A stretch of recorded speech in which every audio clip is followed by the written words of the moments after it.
executive committee meeting to order at 5:33.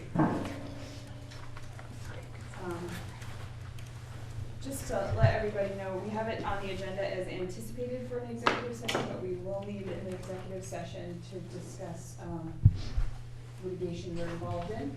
Okay. Got it? Okay. Is there any public comment?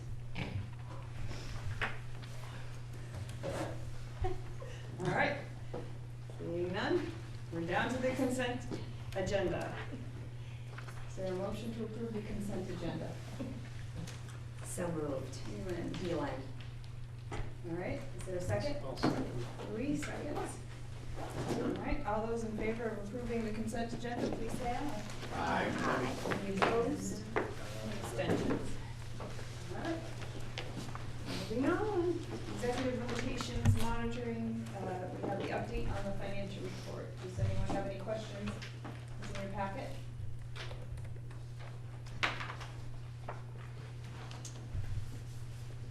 I guess I have one question. Has the is the additional special ed money included in our local updates? Tell me more what you mean about the additional special ed money. So it mentions the fact that there was going to be, pretty sure, a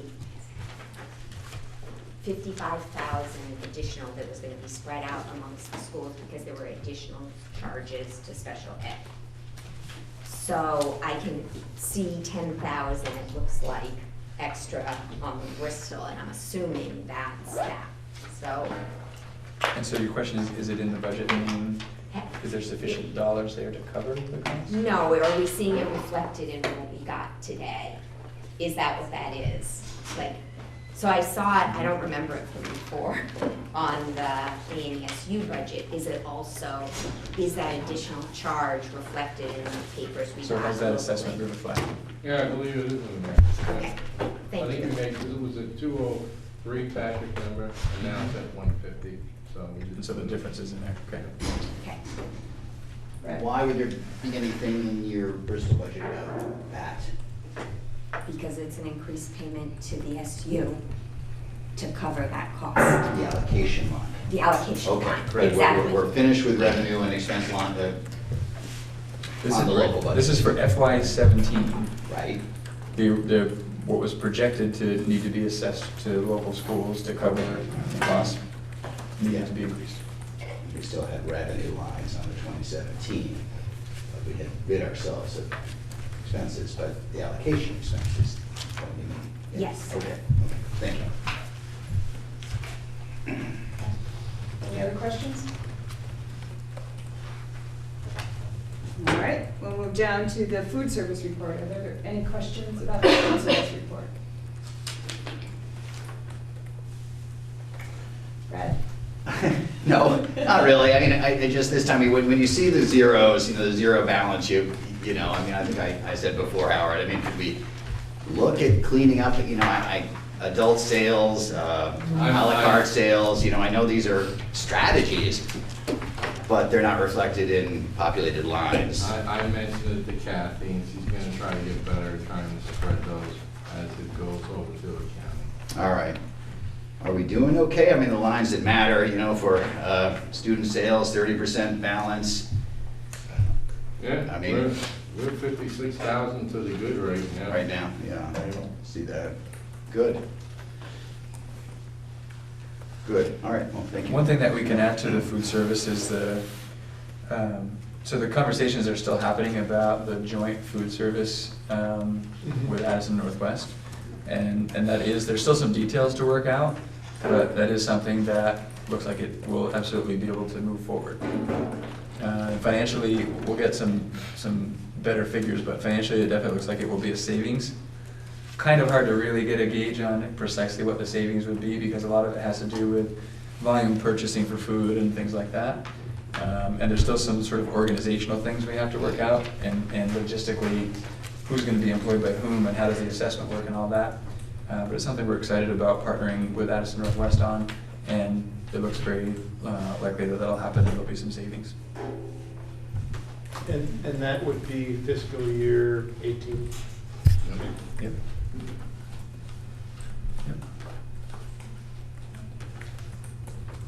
Anyone else? All right, moving on. Strategic planning, any questions for Patrick regarding his update on that? Are you fully populated with your committees? Almost fully populated. We have, we'd like to get one more student. I just accepted an application of a student for the steering committee. We'd like to get one more student on that steering committee, and that would fill all of our positions. Approximately 50 people between the 4 action teams and the steering committee involved in the work that's happening right now. Okay. Down to item 3D, discussion central office construction project. Yeah. Remember when we talked about this a while back? And I think there was even a committee formed. I don't know that this group, because I think they were talking about joining, having the Mount Aid group kind of work in 2 ways, but the Mount Aid board, after discussing it, decided they were further along in the process and didn't know that the 2 should be tied together. Right, at the time. At the time. But this group has formed a central office committee. So when the time comes to start looking at that, I think the group exists. I don't remember the makeup of the committee. I don't think there is a makeup. I don't think. So that hasn't been an official action yet? No. Okay. that hasn't been. If we may have said we were gonna make one, but I don't think we put any people on it. Right, Okay. right, I think that's what it was. It was like, yeah, we'll make one, but we don't have any people. So a group representing the executive committee or the SU board went and spoke to the Mount Aid board about wanting to Yes, consider partnering up right, in that work. right. And the Mount Aid board kind of felt like they were further on in the process and they had concerns about tying the SU office to to the Mount Aid building. But I think now that the renovation committee's been meeting, they are interested in tying the 2. So the renovation committee, without any prompting, actually brought up the idea of incorporating a central office construction project into this Mount Aid construction project, and looking for some economy of scale in doing that work and really saving taxpayer dollars in the long run. So the renovation committee expressed interest, which made me think I wanted to come back to this group and say, at some point, I don't know that they're ready for it yet, but at some point, the Mount Aid renovation committee, if they have support from the Mount Aid board, would like to have representatives from a construction committee for the SU join them in having that conversation and sort of bringing into the picture what might the needs be of a new central office facility and how might that be incorporated into this bigger picture with the Mount Aid renovation project. So just wanted to kind of spark that conversation with this group again in preparation for being able to do that. Right. It's certainly good by me, you know, I think that to the degree there are economies of scale and there are, you know, some obvious sort of benefits for looking at combining this, I think there is a flip side and, you know, whether that be it muddles the proposal, it complicates it, you know, I think one Mount Aid member might have said, well, we don't want to jeopardize the public bond, the potential public bond with all of this complication or periphery. You know, so I mean, I'm sensitive to what the Mount Aid board, the new board, you know, thinks of it. But, you know, to me, it certainly makes sense if we can, you know, spell it out, especially The swing Concepts space there, is yeah. the, So, you know, if it's okay with them, it's okay with me.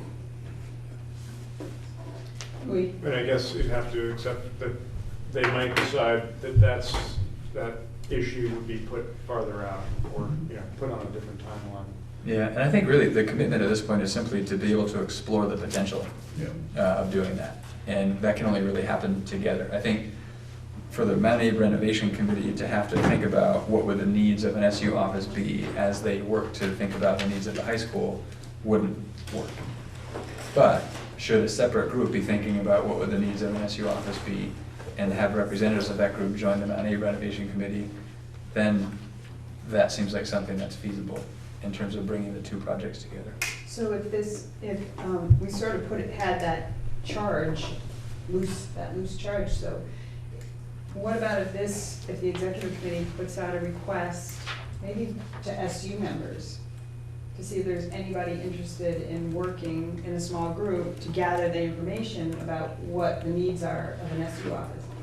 And then I would think 2 or 3 people could do that, and then Yep. come to the Mount A Reno or the Mount A board and see what they.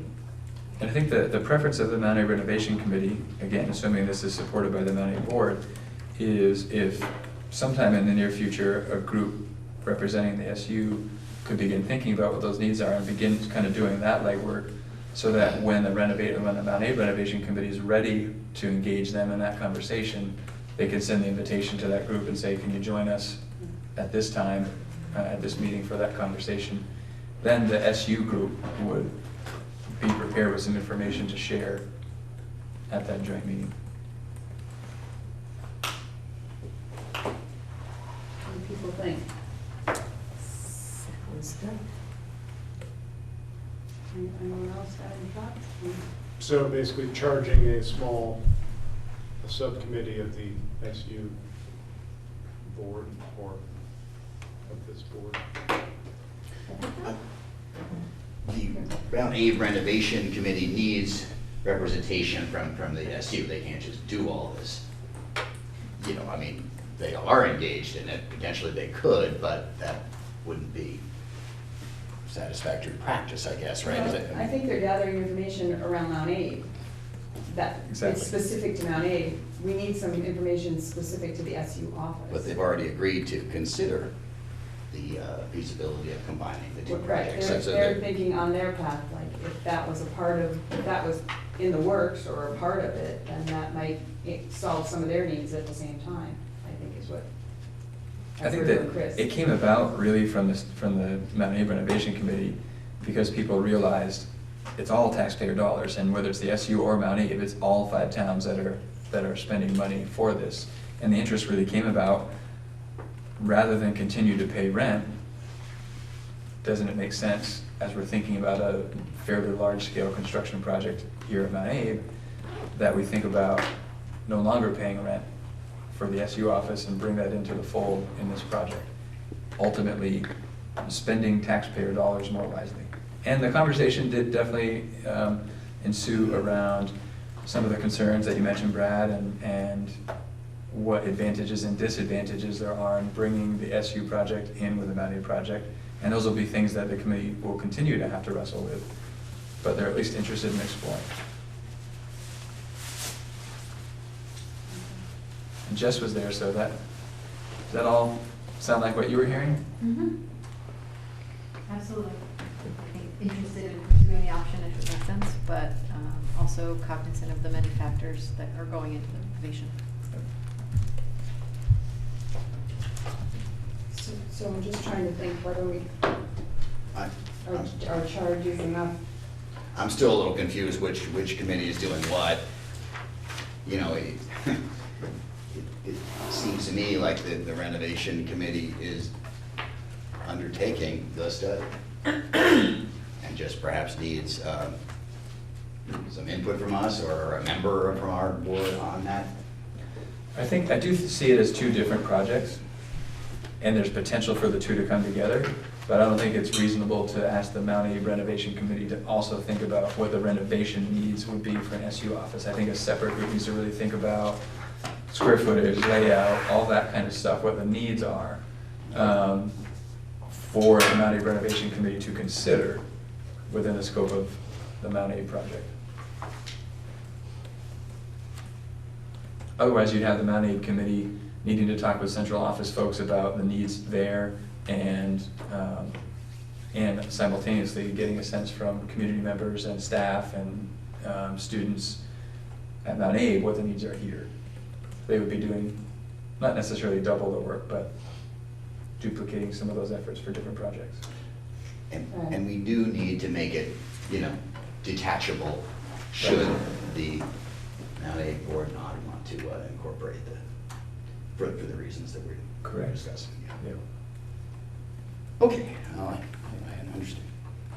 So, Well, and I'm thinking, if we made a questionnaire, maybe it's as simple as a questionnaire to start gathering information, and, so two people could do it, kind of thing. And I'm sure with our administrative team in central office, and really the whole team in central office, we could certainly offer some ideas about what space needs might be.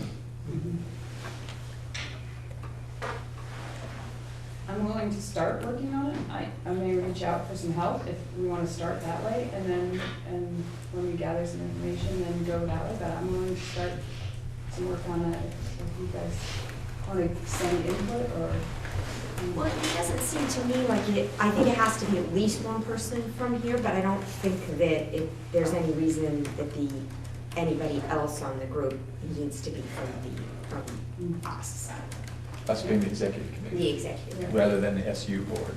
SU board, or, yeah. Is this a place where someone from the consolidated board might be involved also, just because they're gonna carry it forward? You are on the consolidated board, Yeah. because it certainly won't You can go occur in for the us. next It could 14 be. months. Yeah, it could be. I mean, I dare say a lot of the data is gonna come from you in the office, in terms of employees, the square footage and existing data. Matter of fact, I should think that most of the requirements, proposal would come from you. So, I don't know. I agree. I don't think it needs to be in terms of who represents us. I think just a single person can work with you and the staff to assemble something and be ready to interact with the innovation committee. Mhm. All right, can we give it a shot? Yeah. Thank you. All right. Okay. I have one other question about that. Is that renovation committee are they meeting once a month now? Or? Been more than once a month. Yeah. At least twice a month, I think, is sort of the track they're on right now. Isn't it Tuesdays usually? They just asked me for all the websites, I sent them all. Who- So who should I talk to? Who is chair? of- Chris Beerslaw. Chris Pearson. And it's on the I think it's website on as the well. website, I've yeah, seen it on the right. website, so it's on there. NDTV has been covering most of those meetings, so you can also watch the videos Okay. at your leisure. Right. There's sufficient overlapping new board members on that one, too, we feel, right? Or are they? There's a mix of community members, who's on that board?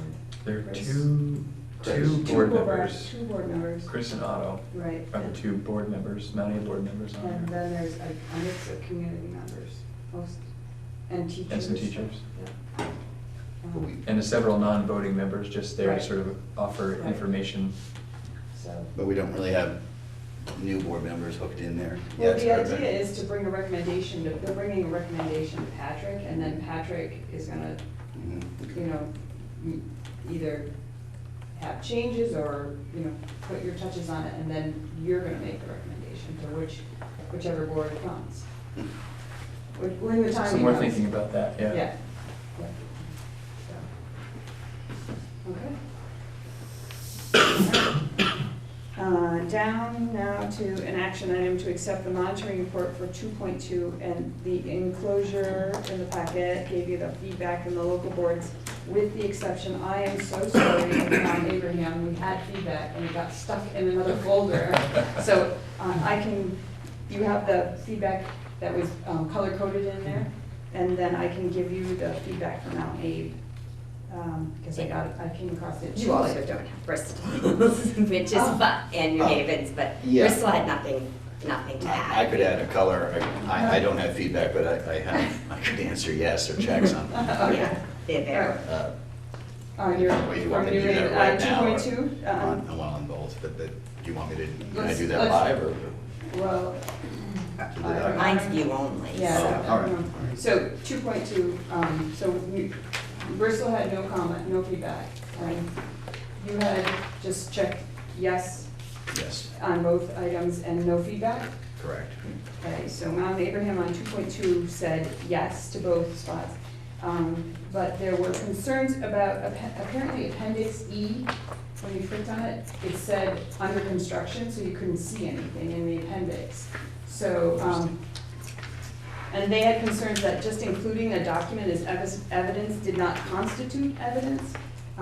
More showing the process in use was would be more evidence to them, was their feedback. I don't remember what appendix E was supposed to be, but so they were talking in general terms. Yeah. That including a document as evidence is not. Right, more if you show them the process of how the document's used or how you go through the process, that would be more evidence to them Okay. than just a standalone, the document, like we have this, so that's my evidence. They said, we have this is how it works, you know, to see it in Okay. practice was their comment. And that's what they had. And the reason we didn't have it then was, yeah, the 216 pages was a lot. Yeah, I saw And it was late, and because the link didn't work the first time it was the draft or something, so, people didn't know that it was that long in time. I'm sure why we don't. That's all right. We don't. Okay. All right, so now that everybody's heard that feedback here at this level, and so this group is tasked with accepting the monitoring report. So we have 2.2 first. I'll move that we accept it. All right. So that's I'll- Louis and I'll second. Brad second. Strong monitoring report. Okay. All right, any further discussion? All right, all those in favor of accepting the monitoring report for 2.2, please say aye. Aye. Any opposed? Any abstentions? Okay. All right, now we're on to 2.3. Now, does anyone else have any additional feedback for 2.3? No? Mount Abe answered yes to both of those. Mhm. And the only comment they had was on the back side of the form, where it says, having reviewed the monitoring report, does anything you have learned make you consider whether the policy itself should be amended or revised? And they noted only 30-day language, so I don't have the policy in front of me, but that was a. Yeah, so there's a portion of the policy that speaks to needing to return accounts back to discrete fund balances within 30 days or after any inter-fund shifting. Just the way money comes in and out of the district, so we may know that we are being awarded grant money, for example, and we don't get the first installment of that grant payment until mid-year. But we have to pay the people that grant will be funding before the middle of the year. So we have to spend money out of a different fund starting in the beginning of the school year. And it's more than 30 days before we can replenish that fund that we had to take money out of to pay those people from the grant funds that we received. So we can't, just the way the money flows in, we can't meet the 30-day language of the policy. And the way the process works, it's not until after these monitoring reports have been adopted that we go back to policy and governance and we talk about changing the policy language. Right. So interestingly enough, my plan to solve this, because that's part of the language in these reports, is if I'm reporting that I'm out of compliance, I have to sort of follow that up with a plan to become in compliance. Well, in this case, the plan is to change the policy language to get us in compliance, because there's no other way to fix that. Right, so that was their concern, so, Yeah. yeah, so that will be again at the policy and governance committee discussion as well. Okay, so that's the only feedback that Mount Abe had, sorry, it just went in the policy and governance book instead of the Mount Abe stuff. All right, so now we need to accept the monitoring report for 2.3, which is financial conditions and activities. Move to accept the monitoring report 2.3. All right. so Elin Kristen. seconds. Elin seconds. Any further discussion? I would just put my check in both yes boxes, because I don't see it on this copy here, and I'm not sure what. That's for All right. discussion? All those in favor of accepting the monitoring report for 2.3 financial condition and activities, please say aye. Aye. Any opposed? Any abstention? All right. Moving down to board management and governance and update from the bargaining council. So yeah, when we had to get our papers in for this agenda, we weren't sure what the update would be, but, so, thought we'd do it here. So the main update is that a judge has determined that bargaining council can meet in executive session with staff if we find that premature public knowledge would put the board at a substantial disadvantage. So that means that we met with our mediators last week for the first time in maybe a month and a half, because we were waiting for that ruling. And so negotiations are continuing with the FMCS mediators involved. And we can invite staff into executive session if we find that it's warranted, as I mentioned before. So any other updates from other people on that? Anyone? No? Not for open session. No. Okay. Perfect. Does anyone have any questions? All right. Thank you, Kristen. Okay. Let me check.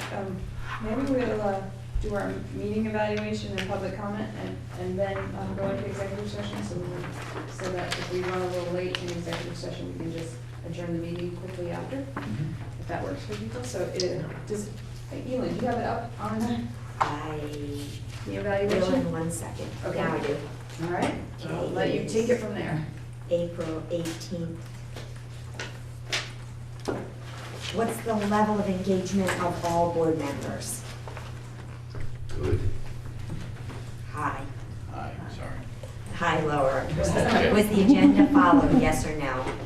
Yes. Yes. Was the agenda linked to the board's annual work plan? Yes.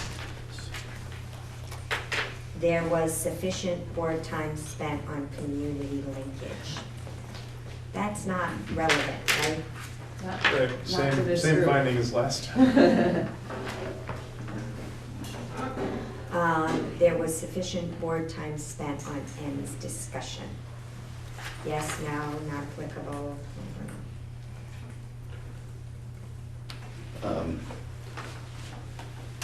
Probably would want to say not applicable. So I guess no. I mean, I don't, Well, the ends are The applicable. monitoring reports are, Right. it's a product of the ends, or a branch of them, I would say. so. That's right, okay. Mm. Yeah. There's a separate, the next one is there was sufficient board time spent on executive limitations. We did talk about executive Yeah. limitations when we talked about financial, food service, and our updates. What was, our ends discussion was sufficient to our needs at this point. There you The consent agenda was used appropriately. Yes. Yes. Indeed. What went well with the meeting? Focus. Succinct. It was just saying, time. yeah. To the point.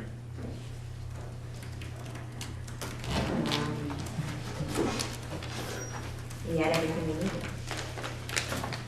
Yes. What concerns do you have at the meeting? I'm concerned that we don't have an audience full of other board members since we were hosting for everyone. I'm a little concerned about that. We should have all board members joining us. How could this meeting be improved? More seats if we're expecting all the other board members. Okay. All right, anything else? Okay. All right, is there any other public comment? All right, so we are in need of an executive session under Title I, BSA 313A1, E, and F, which is our involvement in ongoing litigation and some information from board council that will be shared. But having that discussion in public session would be a disadvantage to the district as we are currently involved in this situation. So I agree. I think we meet the justifying substantial disadvantage by that alone. And when we go into executive session, I'd like to invite in the administration, Patrick, and principals, and SU staff, and audience. Other board members, including new SD board members, may stay. So pretty much I'll just leave. Turn the camera have to go, sorry. I think it would be easier just to say you're kicking it. Yeah. Except for you and you. And you. So, having found that we, the threshold is substantial disadvantage, I'll entertain a motion to go into executive session under Title I VSA 313A, 1, E, and F. I move that because there would be substantial disadvantage that we enter executive session. ELN will second. You want a second? All right. All those in favor of going into executive session at 6:04 with the parties that we mentioned, please say aye. Aye. Any opposed? Any abstention? All right. Okay, at the end, we will just adjourn. And then, all right, I'll call us to order at 6:24. Okay, before we get started, I need to add 2 items to the consent agenda, and one is to add letter C to accept the resignation of Andrew Jones, and the item D will be to approve the hiring of a math teacher for the 2017 year. And I have this to pass around so you can see it, kind of thing. So that those are the 2 items I'm going to add.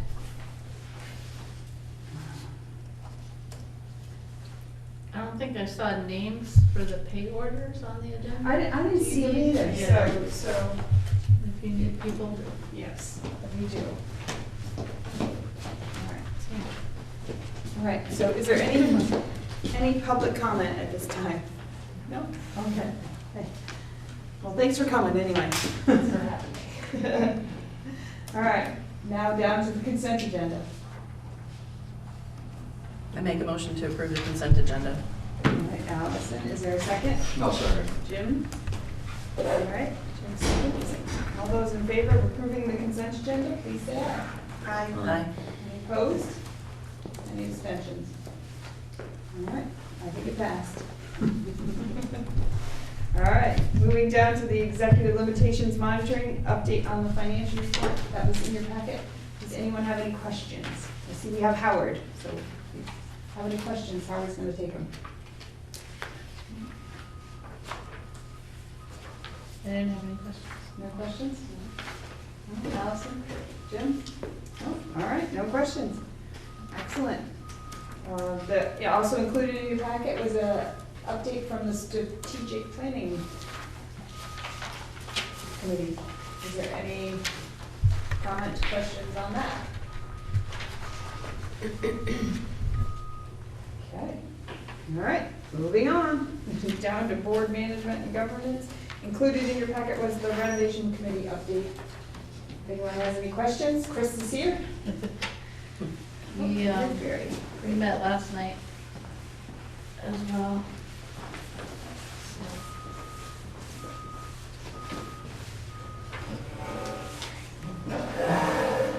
Any questions? Yeah, the renovation committee has found some connections to to the SU office, so Patrick asked the executive committee some questions about whether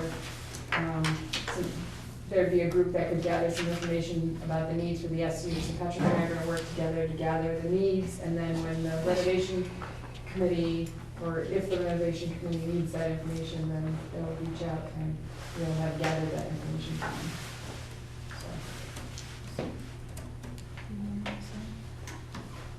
All right. Okay. All right, if there's nothing else from Hannaford Career Center, is there an update from Hannaford Career Center? Uh, How's the search going? Well, the search at the moment is probably done.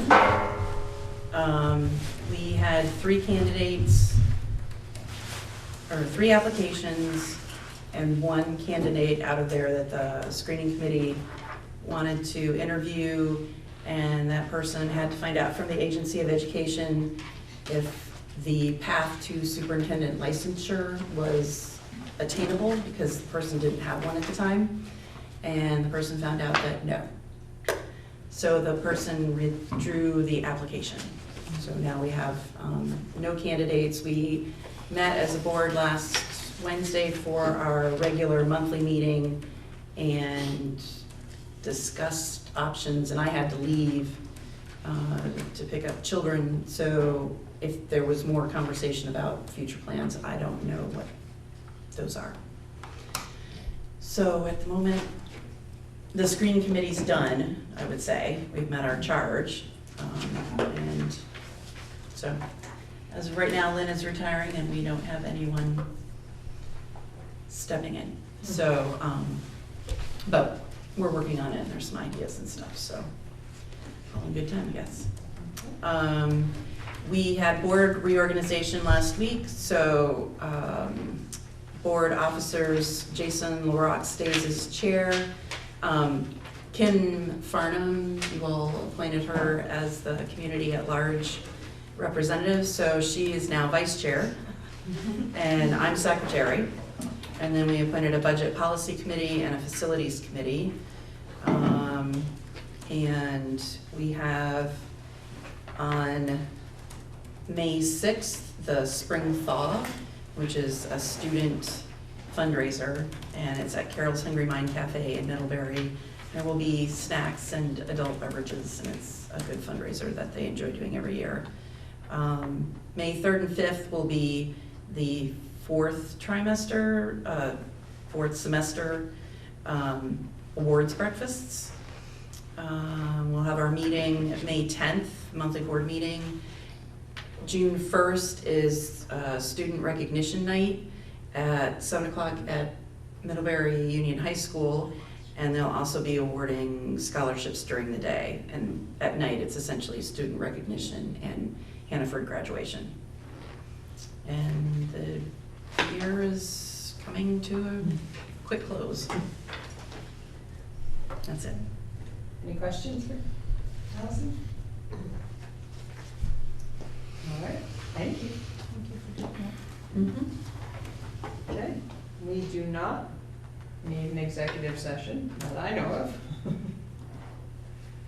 All right, so that brings us down to a meeting evaluation. So,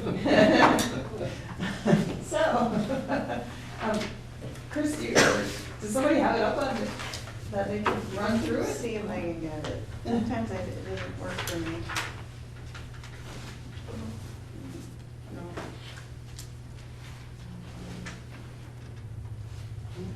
How about Chris, can you get it? The meeting evaluation? Is there You supposed should to? have been able to link to it Yeah, right there's- where you were. Yep, there's a thing on my. Is there another page? Great. Oh, okay, there it is. Got it. That's what I thought. Wait a minute. Okay, date of the meeting. 4/18/17. It's me, I guess. And, what is the level of engagement for all board members? We all say aye. Yeah. Aye? Well, I'm going with. Was the agenda followed? Yep. Was the agenda linked to the board's annual work plan? Yes. Yes. Our downfall, was there sufficient board time spent on community linkage? No. Sorry. Was there sufficient board time spent on executive limitations? Well, we covered the financial report and strategic planning there, so we did spend some time on it. There was sufficient board time spent on ends discussions. Well, talk about in the the end, sense except that- the end of the meeting. Yeah. I don't think that's what they No, I don't meant. think so. I'm willing to wing it though, if people Oh. can do that. The consent agenda was used appropriately? Yes. Yes. What went well with the meeting? It was fast. Well ahead of time.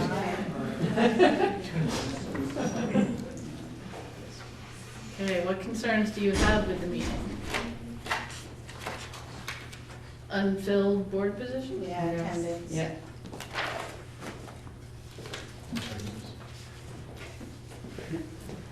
Did you just talk about unfilled board position? Yes, we're filling out the evaluation of the meeting, so, yes. Have you met Steve Burmy? We did meet Steve last. Yeah. Do we have any more questions? One more. One How more could this question, meeting, and we'll go. yeah, how could this meeting be improved? Well, I brought cake, because Otto said that would make it better. I could say we have cake if you want. We had cake. We're good. Lemon, yes? Smells awesome. All right, All right. and that is that. So, public comment. Katrina, do you have a public I comment? do, as a matter of fact. Everyone, I'd like you to meet Steve Rooney. He is your newest rep to the Mount Abe board from Starksboro. Welcome. Welcome. Steve. So the office will get the oath of office, all that taken care of, and we can expect him at the table at our next meeting? Absolutely. Excellent. Great. Thank you. Thanks for joining us. All right.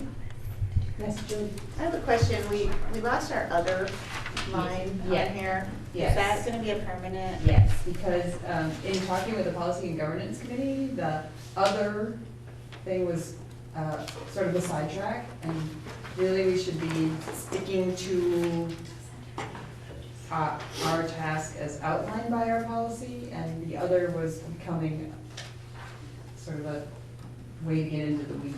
So we had a discussion at Policy and Governance, and Val recommended that shouldn't be on the agenda, so it's been pulled off just to keep us on track. So how would we go about, like if we had an announcement, like I do, like on plays, and we just wanna put it out there to everyone that, hey, this play was amazing, or, for instance, I'd like to know who to contact for the graduation seats. I know Sue's gone. Or Bev, sorry, thank So, you. yeah, It was a three-letter name. yeah, so So I stuff think like for that. now, we can do that under public comment until we figure out a way to address that, but Jess is new, so maybe Jess doesn't know that there's a tradition Yes. that board That's members my have question. seats at graduation. And you can contact Chris Fuller. She's the- Chris Fuller. On another note, if any board members are not going to attend and would like to offer up their seats, I would gladly take a few seats, as I have a senior this year. And I think, Chris, you have a I senior? have a senior too. Yep, so if anybody is not going to attend and willing to give up their seats. How many seats do we get as board members? 2?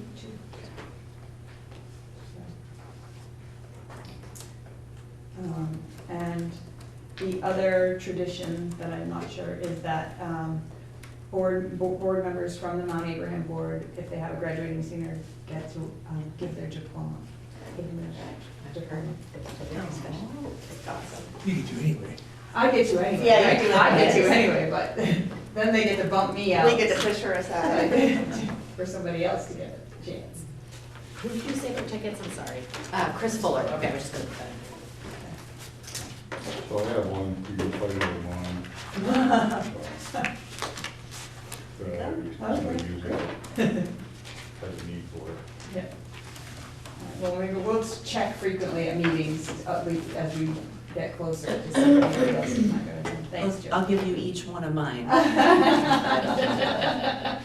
I'm giving mine up already. I give you one, but. I think I'm good, so if Dawn needs to. Oh, okay. I may need it. that way. Okay, you can have mine too. Okay, thanks. Just the 4. Thank you. All right. Oh, wait. Oh, you might need one. We'll work it out. We'll work it out. We got time, so it's- I may need two or one of these. All right, so now we're able to adjourn early. Everybody knows the time. I'll make a motion. I'll second it. And so Jody made a motion to adjourn and Chris seconded at 6:38. All those in favor of adjourning, please say aye. Aye. Any opposed? Any abstention? Thank you. I'm all for getting going. All right. Okay, so I'll call this to order at 7:06. I don't think I need to add anything to this agenda, correct? I don't think so. I think we're all set. Okay. So we have a minute taker, so we're good. Is there any public comment? All right. Sorry, I have my back to you. Okay. All right. So now we're going to move to the consent agenda, and I know some new members may not, we kind of rolled through it last time and didn't really get a chance, so I'll just give you a brief explanation of the consent agenda. It's a sort of a tool that you use to streamline the business of the board, and typically the items contained in the consent agenda are not discussed. A motion is made, a second, and in the best world, that's how it happens. Now, if something comes on the consent agenda that there is a need to have a discussion about, in order to discuss it, you have to make a motion to pull an item from the consent agenda to then discuss it. So that's sort of how it works. I'm hoping there'll be a new board member orientation, but I was waiting. Mount Abraham has a lot of vacancies, and so I was hoping to sort of cover everything at one time. And the local boards are still filling the vacancies on the Mount Abraham board, but I just wanted to let people know that it's sort of a tool to keep us, moving along, and not, typically it's things that we have to do by law or our minutes. It's not something necessarily that needs to be discussed. It's just our housekeeping work that we have to do to get as part of our meeting. So that's just a little brief look at the consent agenda. But so I need a motion to approve the consent agenda, which contains the minutes from the 3:15 meeting. I move to approve the consent agenda. All right, so Barry's moving to approve the consent agenda. Second. Allison, second. All right. All those in favor of approving the consent agenda, please say aye. Aye. Any opposed? Any abstention? Okay. All right. Now we're down to discussion items. And our first item is a governance model. And we have our guests joining us. So we have Harry Frank from the Vermont School Boards Association and Val Gardner to talk to us about governance model. Krista, there's a seat in the corner for you there. Great. Come on up. Yeah, come on. Get out of the sun for a little bit. You can bring a chair if you want to sit, or just move closer. And maybe just a reminder about the context. So we had discussed governance at our last meeting, and folks had a lot of questions about different governance types. Basically, folks just needed more information as you're thinking about the governance model that you wanted to choose. And so we reached out to the best people we know on planet Earth to talk about governance for school boards. And they couldn't be here, but and so, but we're very, very appreciative that Val and Harry could be here to help us just kind of engage in that conversation and think about the options for governance and the pros and cons, and to help you make an informed decision about the governance model that you want to operate. Great. So I was going to start with a few minutes of sort of overview. Can I ask you to send that around so everybody can, and Val, if you want to. I'll pause for a minute when these get around. And take up the airspace by saying thank you for having us. I work at the School Boards Association as Director of Education Services, As part of a career in education, and one of the chapters in my education career is working at CDU. When Val was the principal there, I served as one of the house directors, which is roughly equivalent to an assistant principal position. So it's always a pleasure for me to get to work against Val, so please be here with me. Okay, so what you have in front of you is Harry Frank's brain on paper as a way of organizing what I think we should at least start talking about. And as I said, my effort here is the opening part to sort of think and talk broadly about governance. Val, I trust you'll come in after a few minutes, or as you would like to comment. And we're going to walk through in some detail two different frameworks, one called policy governance and one called the essential work of school boards, which I think is a very concrete way to translate some of the bigger ideas. So at the outset, I think there are two fundamental questions you're trying to answer. One is, what is good governance? And two is, how will you govern yourselves? I think that one of the important points to think about at the outset is there ought to be a real kind of parallel or consistency between those two answers. That if you were to think that good governance is somehow very different from how we are going to operate, I think you're setting yourselves up for problems. So as you think about governance models, I think it's not just about governance as in you're part of guiding an organization, it's also about how do you operate as a body. So I think there needs to be real consistency and parallel there. If I were going to boil it down to its essence, so I'm actually going to answer the questions for you just as a way of sort of giving a starting point for this conversation, and then again, Val and other people will open the floor. I think fundamentally governance is deciding that you want to accomplish something, setting out to do so, and learning from that experience so that you can actually get a little better each time. So, right, setting a goal, measuring your progress, refining that goal, continuous improvement. I mean, there are a lot of different terms that I think are used, many of which I think are very helpful. So I'm just trying to give some other language to it. I think there's another dimension to governance in public schools that's important to think about at the outset too, which is governing a public school is a particularly public and transparent activity. You're required to meet in public. You're required to give your community members an opportunity to speak to you. That's not true for many types of organizations. So that adds another dimension, I think, to how we should be thinking, you should be thinking about, and we can talk tonight about governance. Because in the end, I think what that underscores is how critical it is to have a really well-developed structure for how you're going to operate, for how you're going to govern.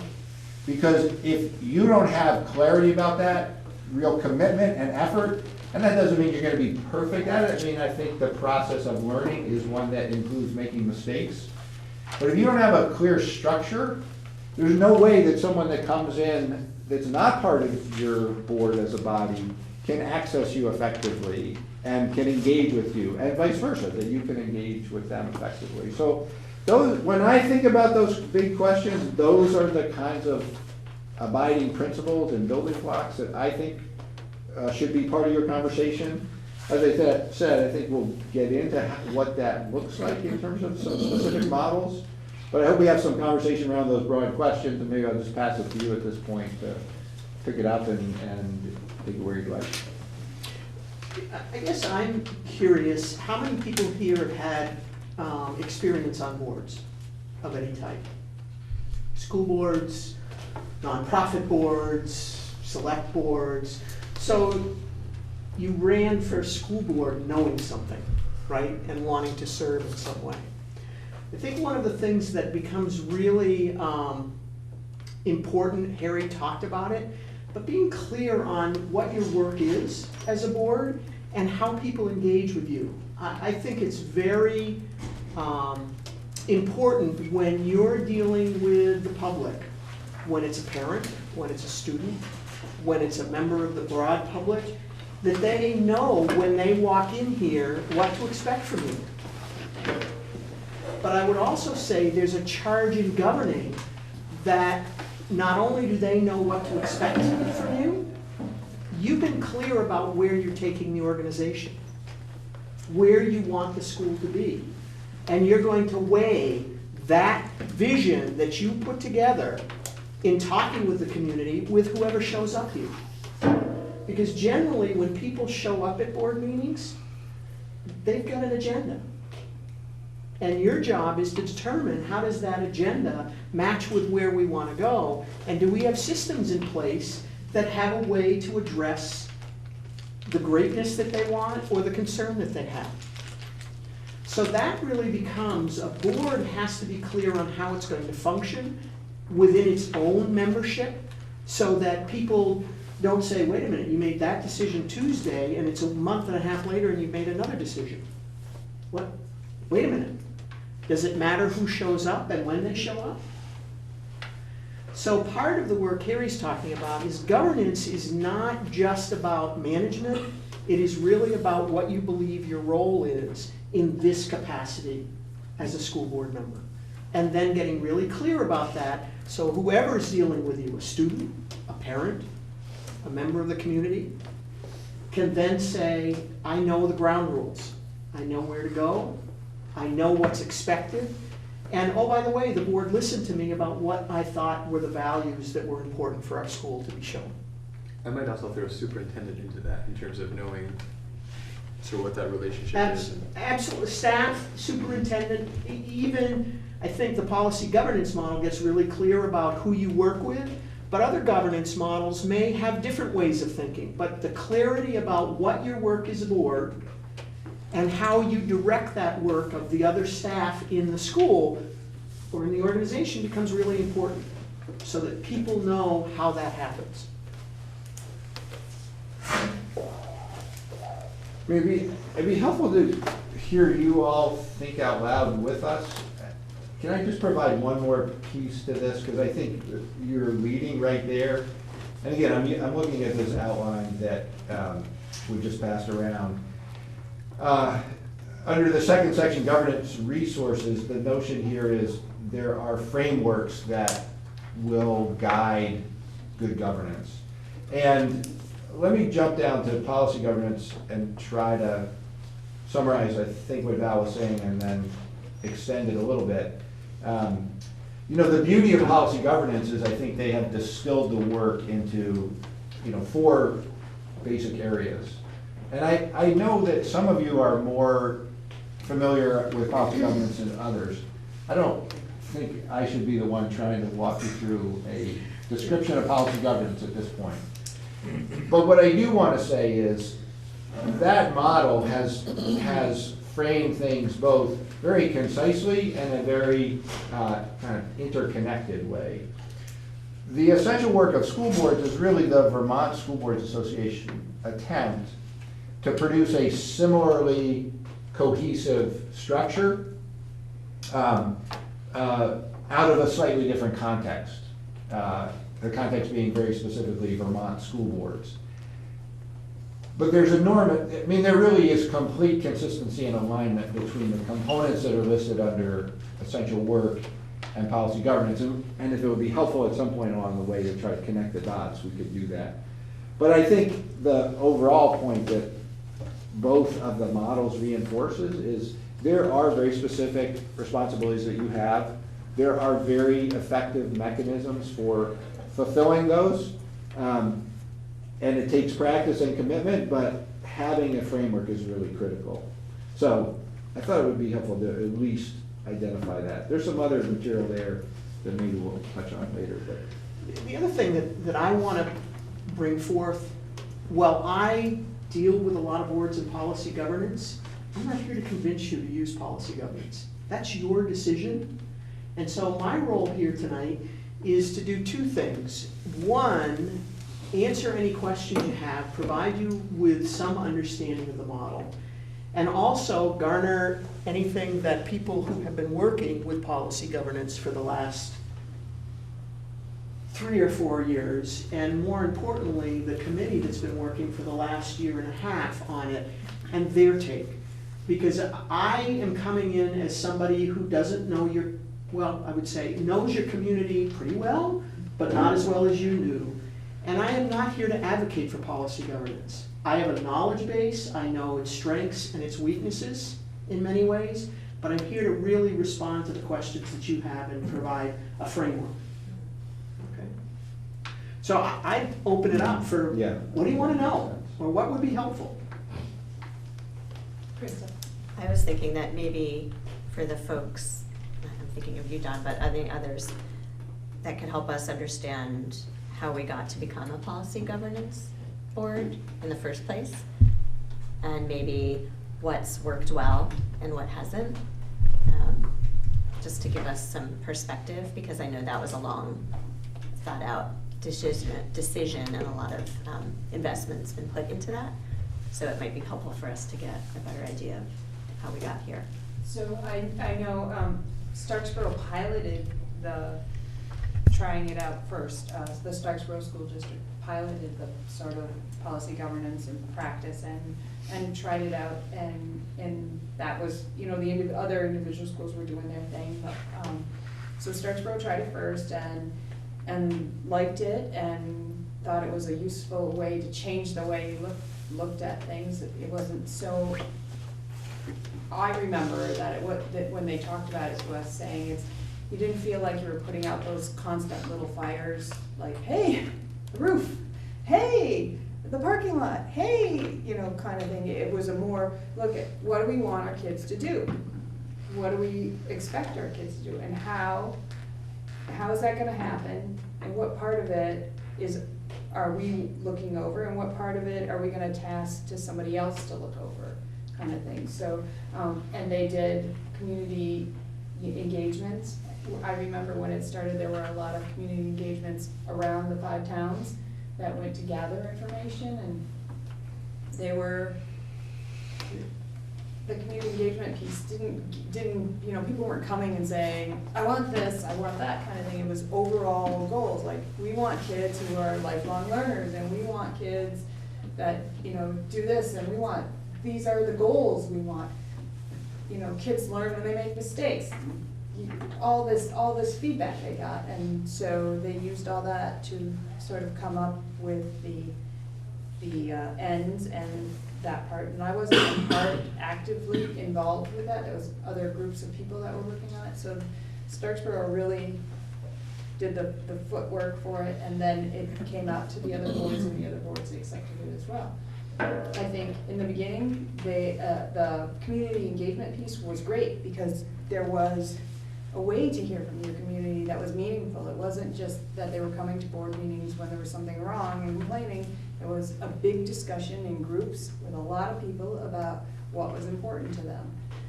I think where we saw it fall apart was when the boards stopped spending as much time as the community engagement, and the board meeting became the only way for the community to interact, kind of thing. I think if we would have been better, I think we fell down on our part about the community engagement and having a ongoing back and forth. And I feel personally like that's where it fell apart. We weren't engaged with it. We were doing our form of policy governance. There's, could have been a little wider look. Were we looking too narrow? Yeah, it could be. But I think the big factor was that the outreach to the community changed, and we didn't have that great amount of feedback like they originally got in the beginning, where they just got lots and lots of people to come. They invited them, and they mixed up the groups so that you weren't just only hearing from the people who had positive things to say. Everybody was coming to these meetings and giving feedback. So I think now with the Policy Governance Committee, I think it's been great. I have, since the first time I heard about policy governance, I thought that was a way to go, because I sat on a board that spent hours discussing dumpsters or paint colors or light bulbs, and it was just, why are we doing this? And when I heard about policy governance, I thought, that's what I wanna talk about. I wanna talk about where we wanna go, kind of thing. And now I feel like with the Policy and Governance Committee, we are talking more about what are, these are our goals, are we getting there? How are we getting there? And having more meaningful discussions, so it doesn't feel the same as it was before policy governance. So. What would you add? Fred? Okay. No, I'm just Well, thinking- no, you know, and I'll say this, you know, in 6 years, I don't think we've modified a single policy. And, you know, we went through a lot of my early years, really with the idea of implementing policy governance with an SU and 7 boards, I think it's just crazy. I don't think it was designed for that, and it was just a spaghetti of connections, and it's no wonder that the community engagement, you know, suffered. So I think your position now, finally, you know, not only with a single board and a focused group, but the implementation in terms of interpretations of policies, stated evidentiary material that you know you're going to get in your monitoring report. We've done a lot of progress. To me, I don't. the thought of governing, you know, 6 schools without executive limitations of some sort, you know, I don't know how many times a week you guys think you're going to meet, but you know, there doesn't seem to be in my mind any other way to go. You know, I don't know a lot about what the essential practices are, but you know, without ceding a good portion of your administrative responsibility to the superintendent, you know, what are you going to do? You're not going to talk about the water cooler and the paint colors and hiring teachers and this and that. You can't. But I guess you know, there has always been a disconnect to the public around policy governance, that sort of distance, and I think Don is right. Part of that is our own doing and not continuing with the community engagement. I think you have to find a way to it's awkward. Not a lot of people come. You know, but you know, new technology, using surveys, using, you know, broadening what you can do with community engagement, I think is a good idea. But I went through a number of years of really poor implementation of policy governance before there were interpretations and before there were evidence and before we had a committee. We had a sporadic schedule on monitoring, and you know, there were some rough years. But again, you know, I think that was due in large part just to the inability to do this thing with 7 boards. It's crazy. I think you would agree, correct, Val? I mean, if you were recommending policy governance now, you would certainly not recommend it to an SU.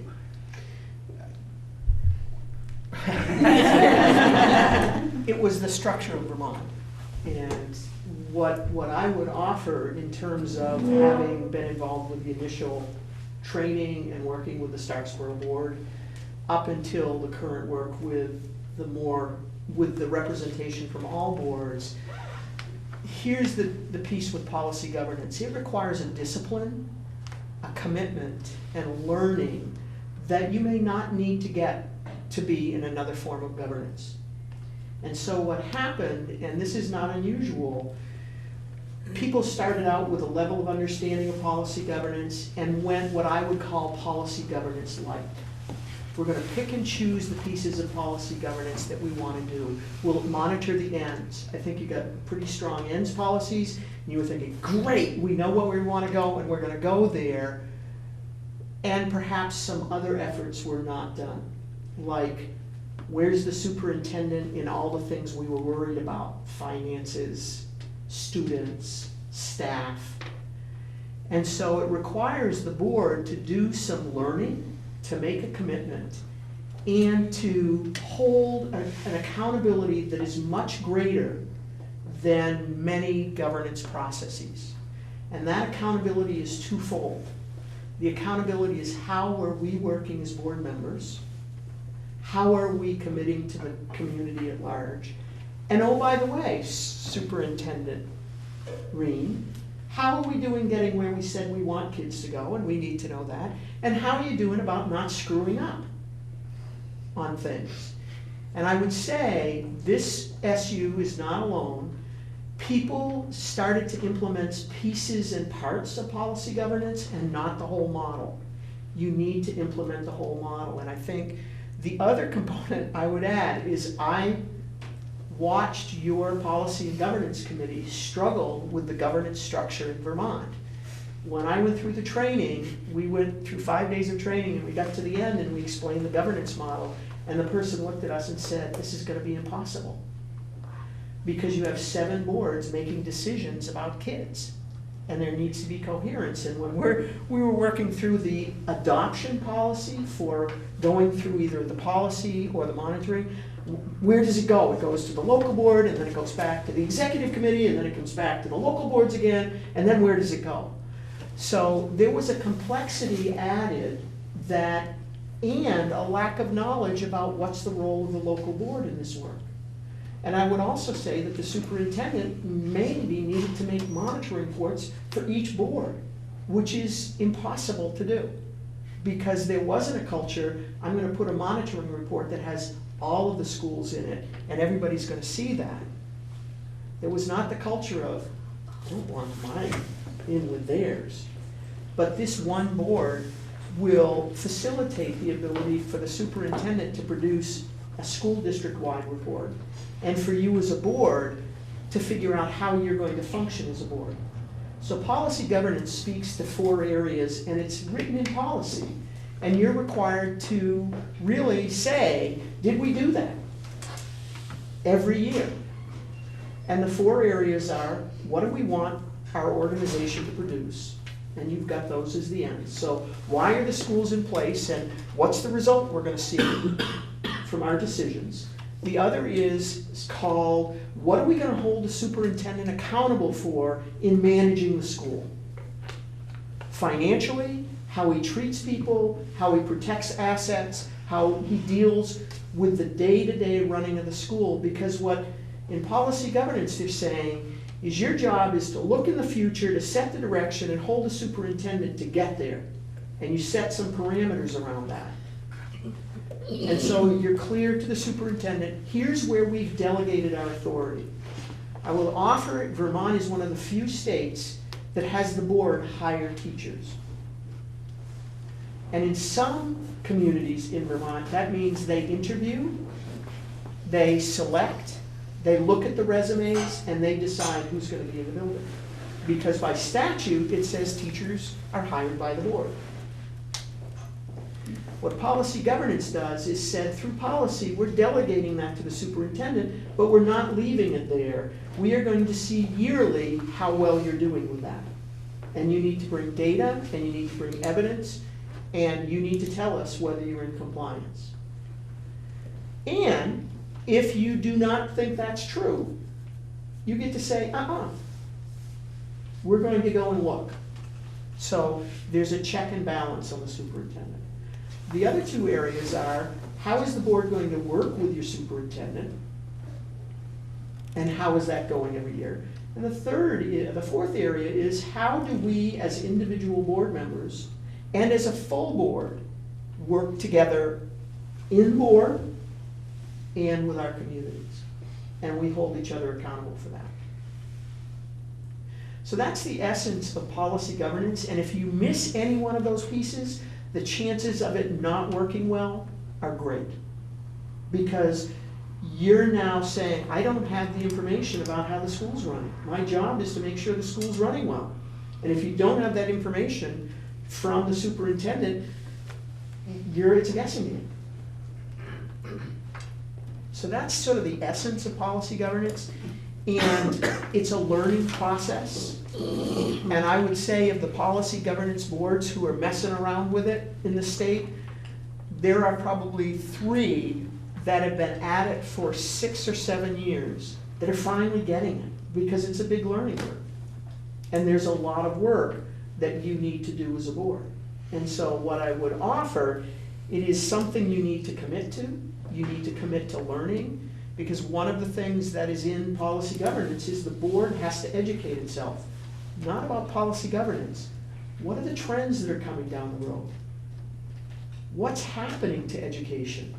What's happening to funding? What's happening in our community? So rather than looking at what's happening today in the school, your job is to look down the road and say, what's coming that we need to be prepared for?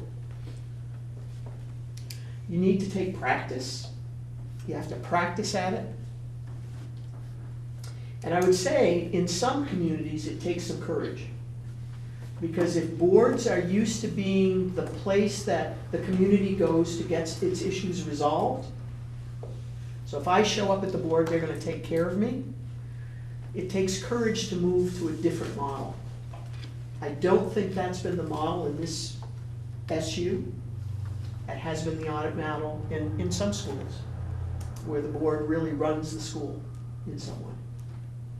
So that's sort of an overview of policy governance, and I think this SU, like many school boards, has gone through fits and starts, and there have been some ups and downs, but it requires a level of understanding by the superintendent, by the board, and the community to some idea of how the model works, on where you go to get what you need.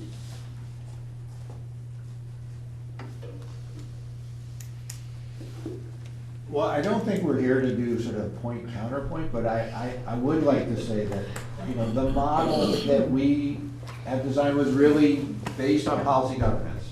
So maybe that's the best way to make a general statement.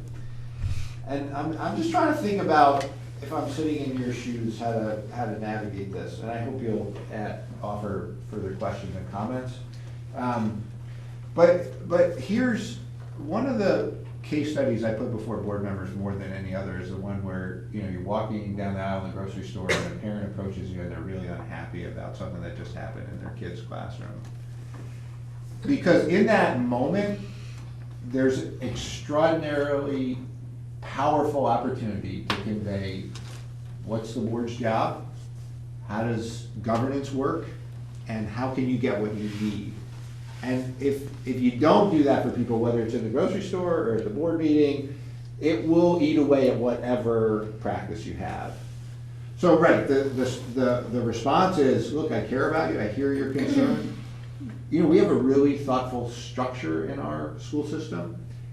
You have access to your teachers, that's ideally where you get your problem solved, but if it can't be resolved there is a chain of command that oversees every level of our system. As a board, we sit at the very top of that because our job is to make sure the system works. So we might, at some point, hear a concern that started in a classroom, but it would be at the very end of a process that gave you an opportunity to engage with the people that are involved with your children, your kids' education, et cetera. What you've done there is conveyed, we have structure, we know what our place is in it, we care about you, and here's where your place is in it. And you gotta be able to do that. I mean, that's both, every good governance framework ought to convey that same message, right? So I think that's important to think about because, look, I know your history as an observer. I'm sure you're all sitting at the table with your own version of your history of policy governance. So I think one of the tasks you've got to take up is how do we come to terms with our history and move forward, just like how do we deal with this upset parent in the grocery store? Because if you start digging into that problem, not only will you set up, unrealistic expectations for the parent, potentially put yourself at odds with other people on the board, put yourself into conflict with the teacher. I mean, we could there's any number of worst case scenarios you could play out, right? So you have some background work, I think, to make a decision. I said to Val when we were talking about how to come to the table with you, here's my metaphor, because I think I don't really like talking about policy governance or essential work, because I think that it's sort of how are they different. I think policy governance is a set of fine woodworking tools. And so your point about commitment, dedication, practice, I think that's the image I think of. You can build the same beautiful furniture with some basic tools, but you're gonna have to do a little bit of jury rigging and it will take skill. I don't mean to suggest that one's an unskilled act, but and maybe, you know, woodworking tools isn't the right metaphor, but if you think about just finely designed tools, you gotta be that much more attentive to what do they do, how do we work with them? Because if you use those wrong, you actually end up probably doing more damage than if you make a small mistake with a beginner tool. So, I don't know if that's the perfect analogy, but it's one way that I try to help boards think about this. And so to some degree, it's you come to terms with your history and what your aspiration is. Because there's no question that policy governance provides a level of refinement that is unmatched. So I think at some point along the way, you're making a decision about how far are we gonna push ourselves in this practice. I just add another piece and then open it up for questions. Whatever you do, you need to define roles, responsibilities, and measurement of how you're gonna know that's gonna happen. That's the foundation of any governance model. So whichever way you go, you've got work you have to do to establish those practices. Whether it's using the ripsaw or whether it's using fine tools. But to assume that you're all on the same page because you're coming from different functioning boards, it becomes really important to get a clarified, defined, not assumed understanding of how we're gonna work together. Policy governance does that for you, but there are other models that do that too. No matter what, that is your work in terms of how are we gonna work together, what are the results we're gonna have, how are we gonna interact with the public, and how are we gonna hold ourselves and our superintendent accountable, whatever model you're using. Questions?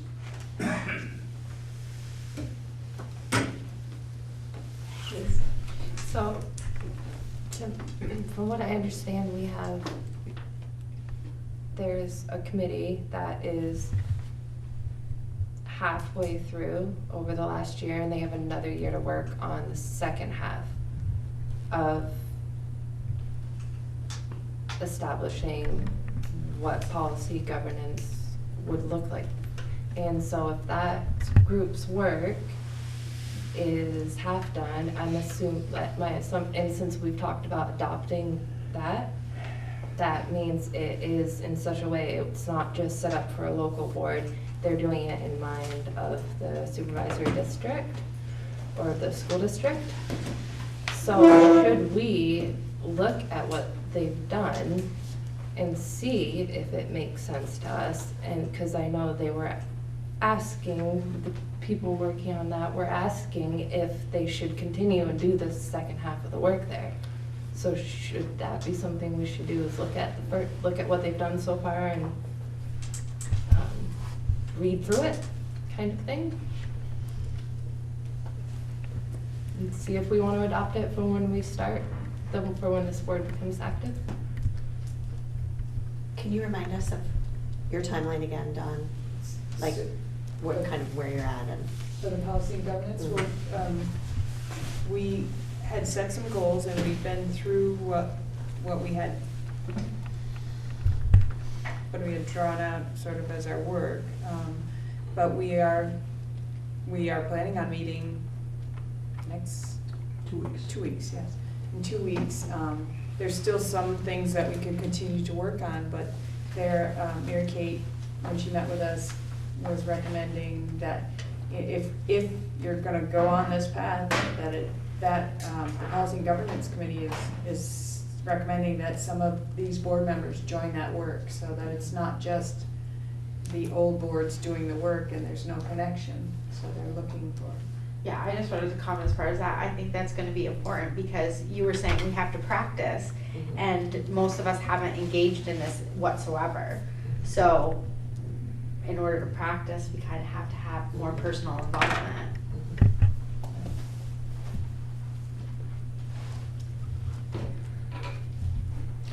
I think one of the things is the amount of work involved in generating a monitoring report and the learning curve is pretty great. I think Patrick has gone through 4. Those are set, and all that happens is the data needs to change, and he's learned the process.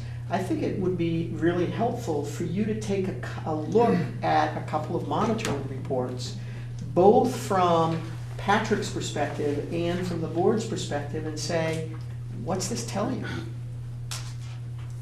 And it just gives you an idea of what you'll be getting for information and how that helps you inform your policy. And also, you have to look at it and say, this is our policy that we're working with, and if this is how I'm supposed to act as a board member, okay, that's some learning for me. So it's a great suggestion to take a couple of different reports, monitoring reports, and say, is that worth doing? And the projection I would make is if you choose to go forward with policy governance, you will have a calendar and all of those monitoring reports in place that just need to be taken, and there's a process for you to use them to look to see whether you need to revise your policy. There's a way to look at them that says, you know what, the world has changed and we've changed how we're looking at this, and so the data has changed. So they become pretty self-explanatory in some ways. And there are ways to, the other thing I think becomes important is board members have to do work. And generally it means work outside of the board, to be reading these and writing these. But then under policy governance, again, and not purporting this, your work at boards is sort of the consent agenda. Okay, this is where we are with this, but we need to be out in the community, we need to be looking down the road, we need to be engaged with people. So that all of a sudden the community gets a different view of what your work is. And I would just echo that if the board meeting is the only community engagement, we have problems. The notion behind policy governance, or at least anything behind policy governance, is board meetings are the time for the board to get its work done. Community engagement happens outside of, not that there is an opportunity for community members to speak, but it tends not to be a back and forth in policy governance, that board meetings are time for boards to get their work done. Community engagement happens outside of board meetings. Where it gets to be problematic, which Don was articulating before, is if the community engagement opportunities aren't created, and then we have these board meetings where the back and forth doesn't happen, that creates frustrations, certainly for community members and probably for some board members.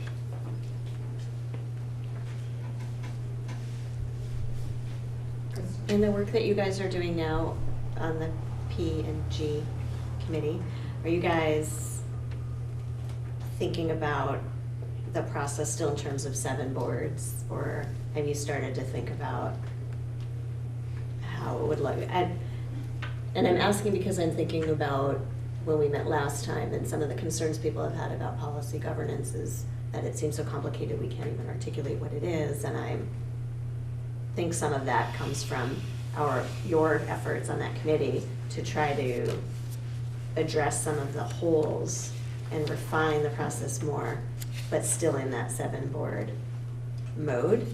And I'm wondering if you've shifted at all, thinking about 1 board? I think there's definitely times in the conversation where they're saying, well, when we're 1 board, you know, things would look differently. I think that they're aware, that they are looking at it, I would say. I would even add that at the last, I think it was the last board meeting in March, boards voted to streamline the process. Right. To really allow it to operate more with 1 board, sort of, with that 1 board being the executive committee. Sort of basically gave more authority to the executive committee to review monitoring reports and look at the interpretations and feedback.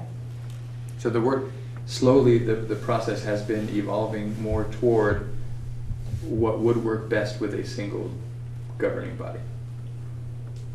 And is the idea that we would make a decision about whether to adopt that model at our next meeting? I see that it's just a discussion for today, or?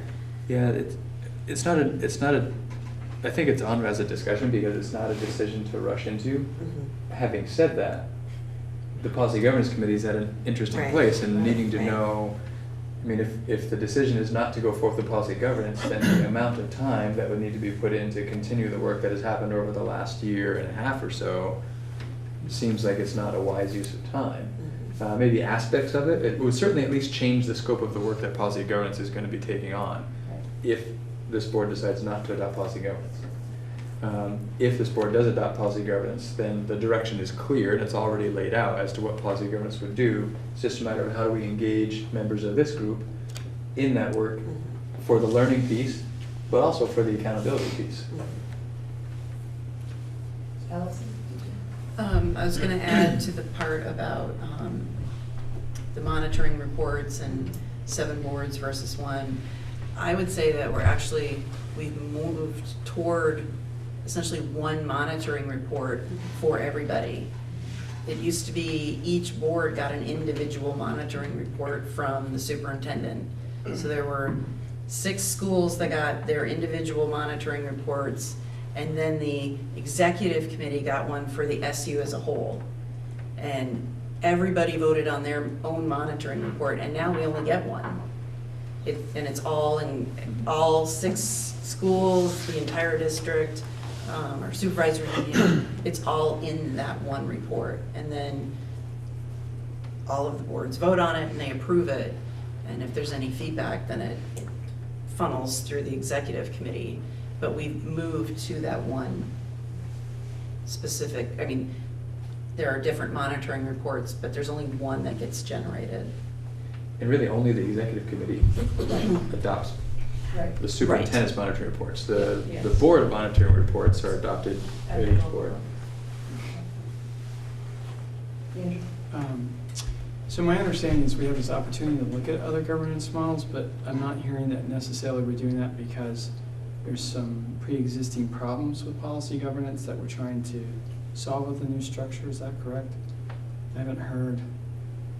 Seems sort of like we're out shopping for cars, but we haven't really identified what the problem is with the current car we have, to use analogy. Jen, did you have? So I would say that some board members and some community members have expressed frustration in the past with feeling that the policy governance model is somewhat rigid. And there were times, you know, as a board member a few years ago, kind of when I didn't really know a lot, the community members would come to our meetings with concerns, and we would effectively say, oh, we don't really deal with that, sorry. You know, and it didn't feel good as the way to address it. Now, the way that Harry said it before, effectively, he was saying the same thing, but with a better way of explaining that. And so to me, part of the work that the Policy and Governance Committee has helped us understand is that there are constructive ways that it's not that we're saying, oh, sorry, we can't help you. It's that there is a way, you know, to get that addressed. It's just not the board that's doing that. So I think that they really helped us, in my opinion, helped us to understand how to deal with some of the challenges we've seen. But I do think that there are mixed feelings among at least some board members about, you know, some of those, what they might see as limitations, as being able to, how they engage with community members during the meetings, perhaps. Sarah? I have a slightly procedural question.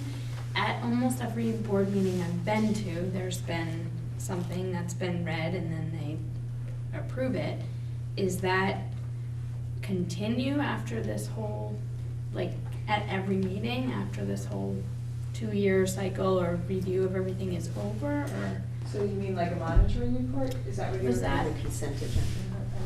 I think so. Brad might be able to, like, I feel like every board meeting that I've been to has had, we're gonna read through this is, and then you give feedback on it, or you report on something, and it, as somebody who wasn't on the board, it was sort of long and wordy, and I didn't really get what was happening, and I just wonder if that's a continued piece of every board meeting forever. So if it's a monitoring report, that is a piece of it, and there's a schedule, like it happens, and that was where Val said that it's gonna happen again, but the information will change. So that piece, but if it's like the updates like we're doing now, that's, here's the information, you know, if you have a question, you can ask a question, but if not, you've read through the information, everybody got the information, we're gonna move on. Okay. That's a way we've been streamlining things, because what used to happen is superintendent would have to go to every meeting and say the same thing 6, 7 times. Different people, same thing. So now we all hear it together, or we read it, so that we can move through, we're not having a presentation at the meeting. If you've got a question, you can get it answered, but, yeah. And I would also add that part of what you might have experienced this year is, as we work through some of these for the first time, at 1 month's meeting, local boards see an interpretation of the policy. Yeah. Then the executive committee approves and that interpretation at the next month's meeting. The following month, local boards get to see the monitoring report in a draft and offer feedback.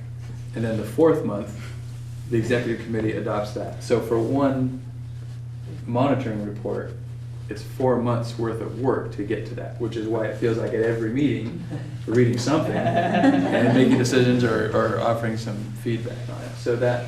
They seemed like a So different. in terms of what does that look like going forward? Yeah.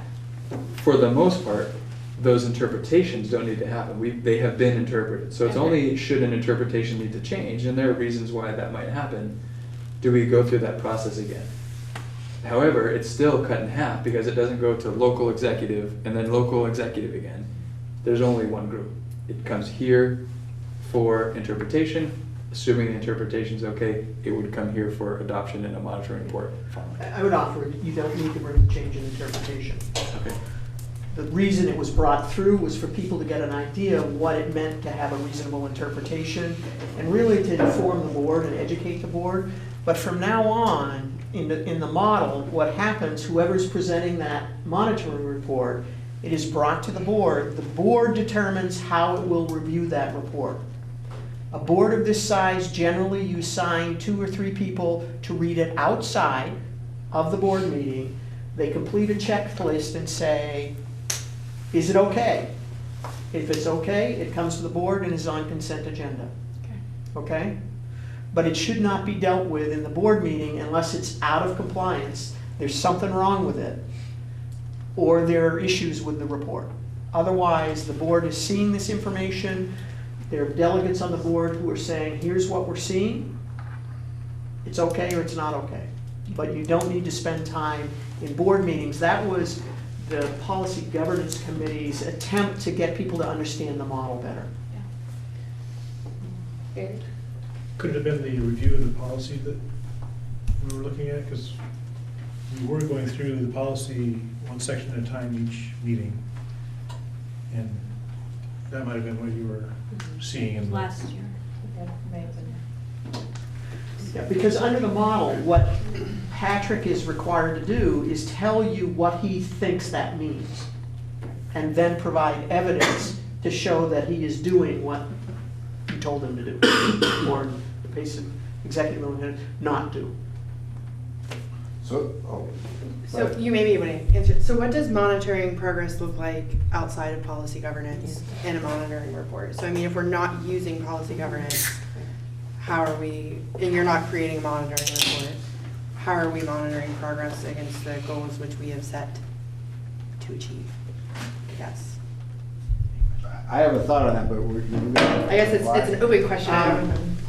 Can I say one thing and then come to that question? So, you know, you were just talking about practice around monitoring report, and I'm just going to give you a non-policy governance reaction, which is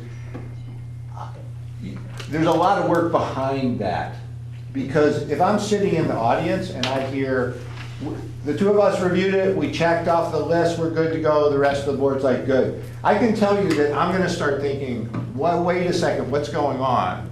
So there's a lot of work that's going on behind that reporting, and I think that it reiterates the importance of the community engagement. If you're not, so, you know, you've got these really aspirational goals, and it seems like, well, the board just spent like 30 seconds and we're making, I don't understand. You have got to do a lot of work so that people in the community, number one, understand, number two, feel like they've got access in some way to the conversation about what's important, and they get to see information too. I think that's where some policy governance boards start to get, you know, erect obstacles or barriers with their community is they don't do all that back work.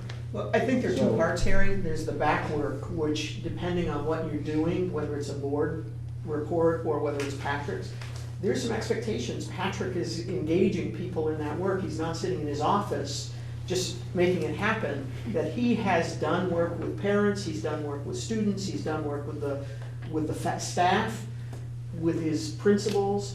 So that's one piece. There's front-end work. There's the other piece that when you start doing this, generally what boards do who are in a policy governance model, they link a policy and they link the most recent monitoring report. So a member of the public knows that report is going to be given on Tuesday night, and they can go and say, here's what the data is. And generally, there's a lot more data and information in those reports than what may be generally given in some other setting. So there are two parts to that. The front end work, that you are not just sitting there, but you're using that report to say, what's the next step for us?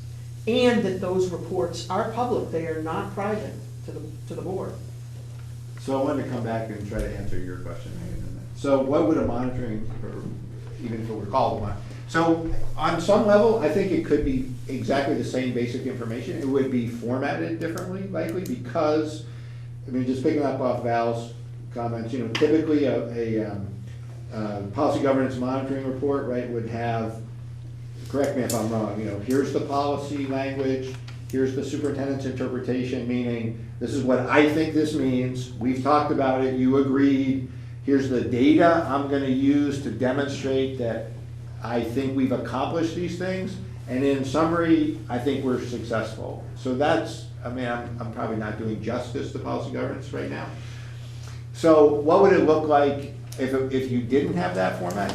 You'd still have the same kind of diligence required, right? You would need a clear goal that you were trying to accomplish.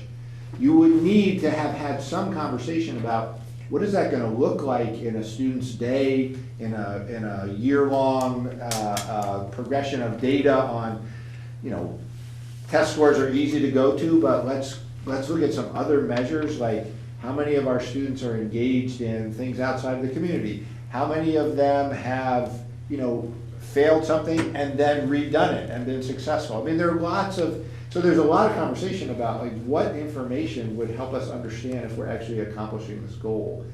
Superintendent is going to be expected to bring to the table, and superintendent's kind of like the shorthand for saying the school system, right? Like this individual is like the narrow point of the funnel when it comes to information. So in your case, Patrick's bringing the information of a complex organization to the table and saying, here's what we've identified, this is what's telling us we're making progress here. And so the board would have an opportunity to say, to understand that, on some level to endorse it. I guess there, you know, as I say it out loud, I think there isn't that piece of the superintendent saying, okay, I think we're good, and the board saying we're good. And I think that is helpful in policy governance, because I think sometimes in other governance model it can be, okay, well, what's our action here?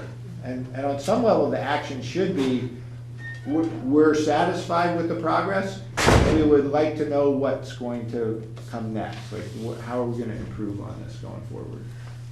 I would offer some other things. In other governance models, there's not the depth that you get with policy governance. What becomes important is the board sets board goals and then describes how they're going to measure it. And then the board has to figure out how is it going to get those measurements and those reports in place. In my experience with other governance models, what they get good at is setting the goals. It's harder to stay on track with those goals because something comes up or something happens. And I've yet to see the board hold itself accountable for measuring its own work with its goals. They're pretty clear in setting, here are the expectations we have for our school system to produce, and holding the superintendent responsible for that work, and those reports come all the time.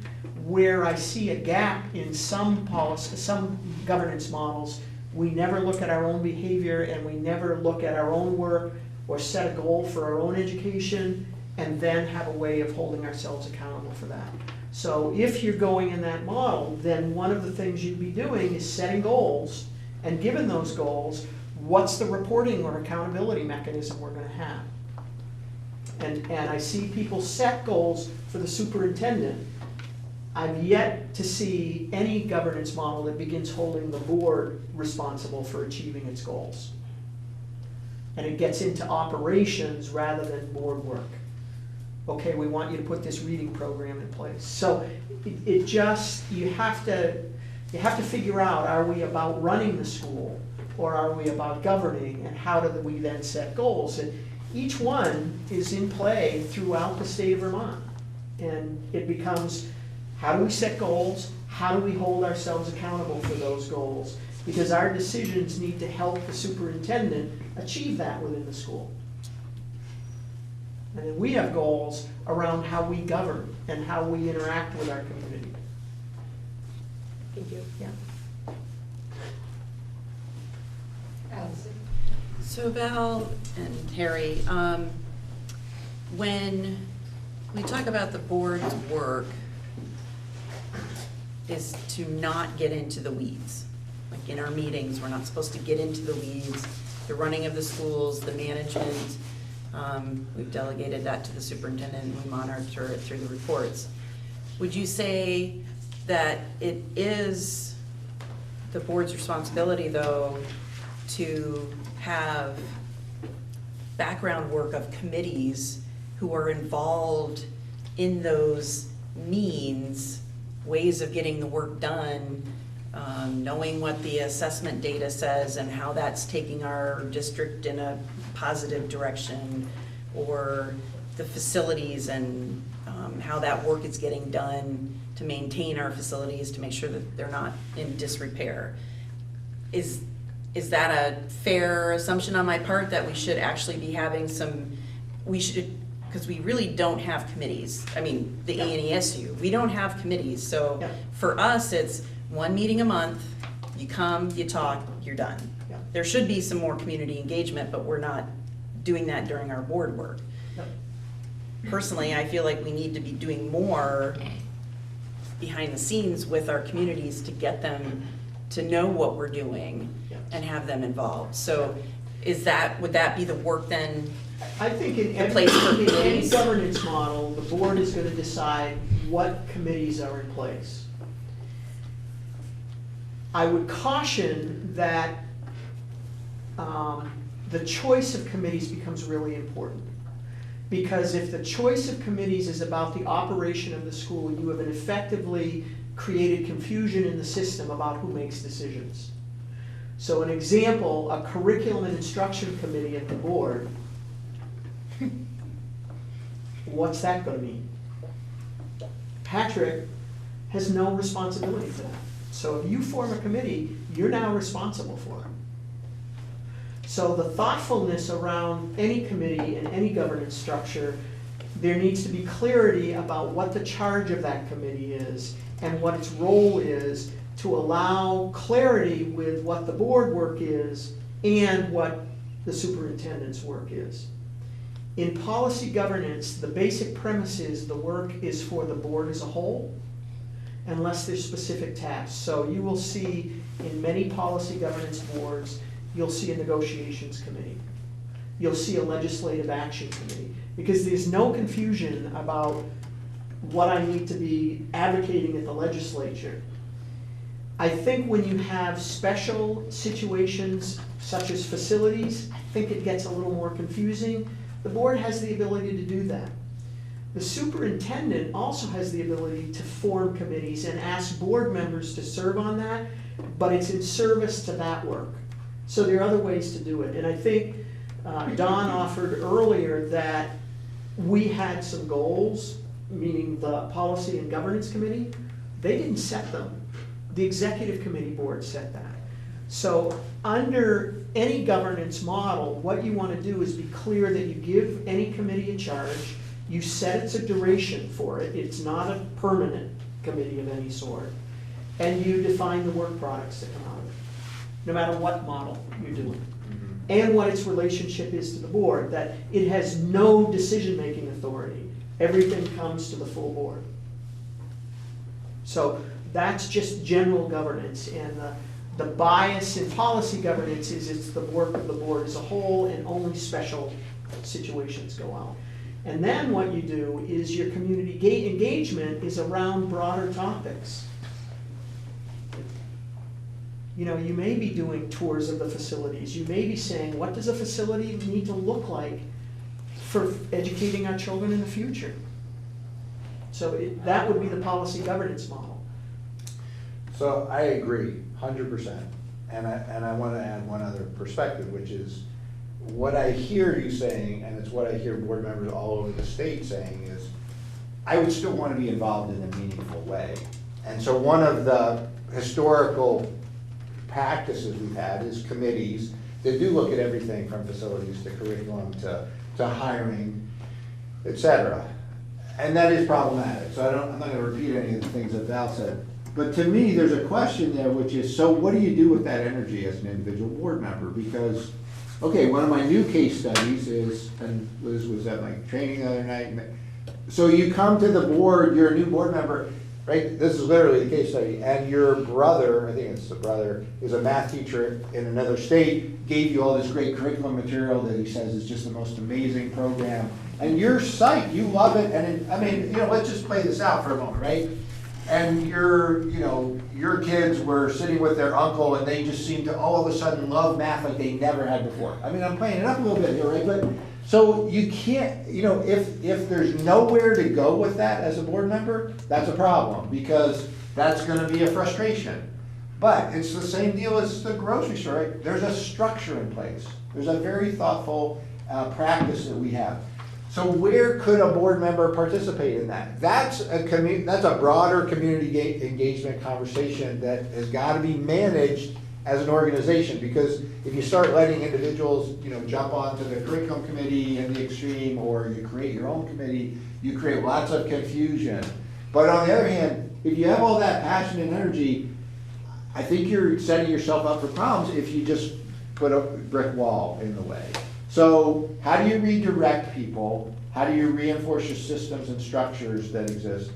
And I mean, it seems like community engagement is the easy go-to all the time here. But the point is, you've got to be both asking your community, like, what's important, how are we doing? But also, you need to educate them. Like, community engagement is not just tell us what you think. That is half. The other half is we need to help people understand what we're doing and why this might look different from what it looked like when they were in school. And that's not easy to get your head around. It's sort of parallel to governing and policy governance is not easy because it looks different than what you've done before. And I want to stop short of saying you should do policy governance. It does occur to me. I mean, you put an enormous amount of time and energy into it. You do have some problems to navigate based on your history, but it's a big investment and you have momentum. So And offer the other piece is when the shift occurs to really making sure things are going well, and you have the assessment data because they're reporting on the ends, you're getting that and you're getting a chance to say, Patrick, it looks like math is not doing well, and that's something that we have in our ends. I want to see a budget that has a little more money in that. That's where you get to control it to some degree. And then if you've just gone, you can say, not at the board level, but through the structures, here's a math curriculum that we looked at. And Patrick would say, well, that's what we're doing. That type of thing. But I think the other piece, boards who have gotten the management down and have a sense that the schools are running well and moving, making progress, their attention shifts and their board meetings are really about how do we engage in the community. And I'll use an example. It's a community that has really tackled policy governance and wanted to work very closely with the community around what do we want for our kids in the 21st century. And they planned with an outside organization living room meetings. So a board member asked a member in a neighborhood or in a community to host just an evening with coffee and bagels or coffee and food. And they went in and asked a series of questions, but the board, with the help of that group, designed how each of those meetings would go. And the board members knew that information was gonna come back to them, and then they would talk about what does it mean for us. That's very different than coming in and focusing on what's going on in the school all the time. You need to know that. So when somebody says to you, what's going on, you can say, hey, this is what we know, and if it's deeper than that, the one I always use, people ask me what type of well pump we use. I don't know. And when I first was a principal, I thought I needed to know that. So I ran back and called them up, and then they said, I can't hold all that information. Somebody else does. This is the information I need to hold as the principal or as the school board, but I've got to give them confidence that I know and know where to send them. Harry's piece. The other piece I would say is this body got really good at community engagement, and part of their future trend was we have no ability to attract this population of families into our community. We have no ability to do it.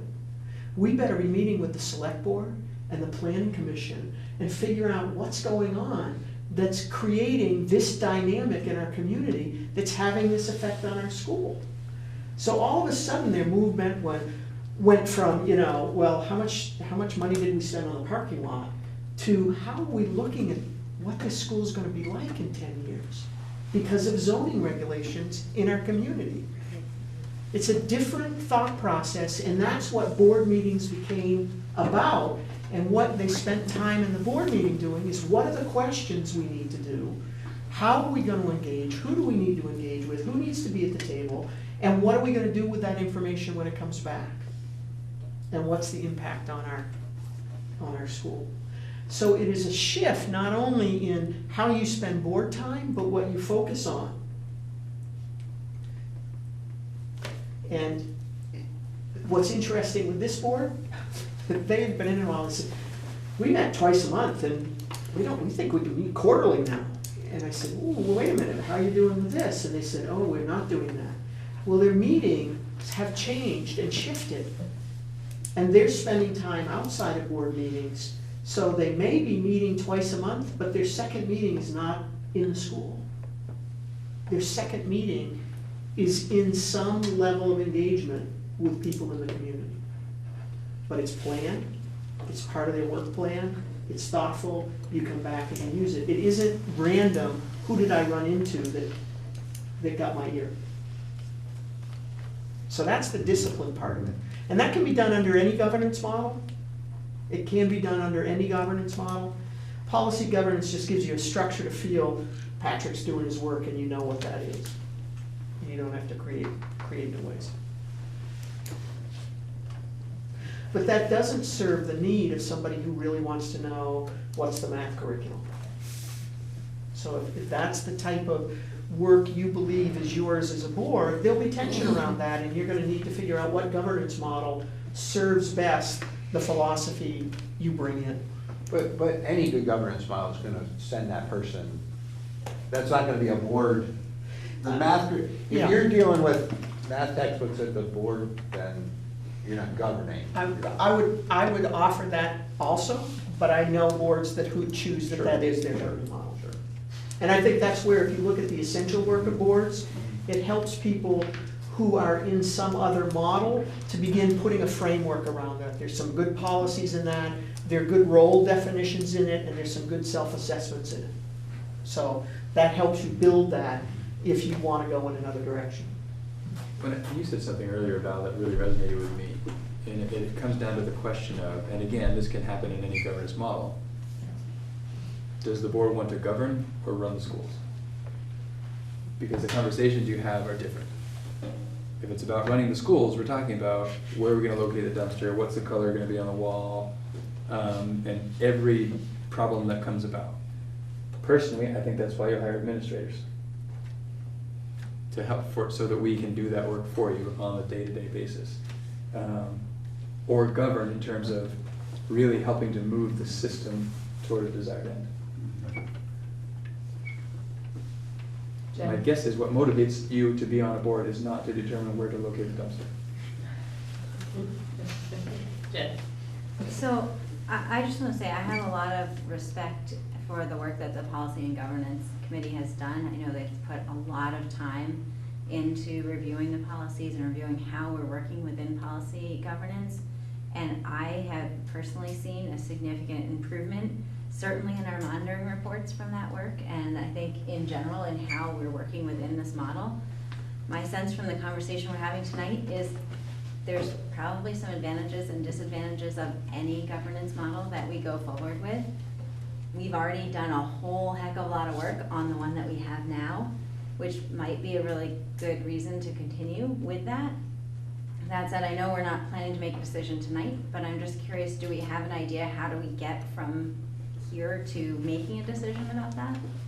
And I'm looking at you, only because you're the chair. I don't know if you're the person with the answer, or if there is an answer. I think Patrick and I have talked about this now twice, whether this is a discussion or an action, and we both times come to the same thing. We don't want to rush it. We want people to feel like they have the information they need to make the decision, kind of thing. Yeah. But For me, it's a That's matter not of whether we make a decision. Right, what does the board need What to do feel you- comfortable making a decision? Right. Maybe tonight's information was sufficient. Maybe you need 3 more meetings like tonight. It's hard to say. Do you need time to read through some of those monitoring reports and then come next month planning to make a decision? I mean, It's probably also worth knowing whatever decision doesn't have to be a forever decision. You can Right. also, Right. at some point down the road, vote to change the way Yeah. you govern right. after this initial discussion, so. So we could do this for a year and decide, well, maybe it's not working, or maybe it is, and keep it. And if it's not, then go another direction. However, I would suggest that if we think we might be going in a different direction, we need to have deliberate action on that and reviewing different types of governance models and having an idea of what we're comparing policy governance and the essential work of Vermont school boards to. I mean, I've done a lot of reading on my own about these things, and so I feel like I have an informed way of making a decision about it, but I don't know what other people have done or what they would need. But we can't just say we're gonna think about another governance model and leave it at that and then do nothing on trying to figure out what that model would be. There would have to be a lot of work to make that decision if we wanted to go with a different model. And to piggyback on what Jen was saying, there has been a lot of work done on this to help our supervisory union go in a better direction. And I can say, this is my 3rd year, something like that, being on a board, and it is very different. It's essentially a 180 of what I was observing before I got involved versus now. It's a 180 in a positive direction. And the Policy and Governance Committee has been very deliberative and thoughtful, and I think by them going through each one of the policies and the monitoring reports and going over them with the board on that essentially 4-month process, all of the boards know what has gone into those monitoring reports and those policies. So there isn't somebody just coming in and listening and going, oh, they made a decision. Everybody, as long as they've been coming to the meetings, they are well aware of the conversations behind that. And that might be something to keep in mind as we move forward, just to make sure that everybody is aware, not on a 4-month schedule with everything again and again, but that's been very helpful, I think, for a lot of people. How long? For me personally, I've been on the board, I don't know, maybe 5 years, coming up on that, and all I know is policy governance from this board. I do have the luxury of being on another board that does not run on policy governance, and we spend hours, I'm talking hours, on management stuff. It is painful.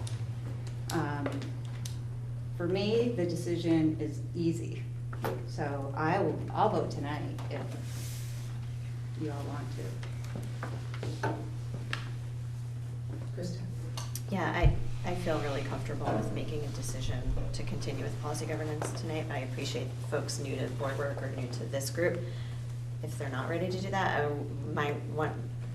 the things that appeal to me most about policy governance, Harry, when you use the analogy of the fine woodworking tools, I feel like especially when we're going to become one board, it's going to be really important for our community members that we have that fine level of detail so they feel connected still to the work of the school, and the community engagement piece as well. And the emphasis of policy governance on those, those sort of well put together reports and also the community engagement piece are going to be really helpful to us when we try to figure out what it looks like to be 1 instead of 7, so.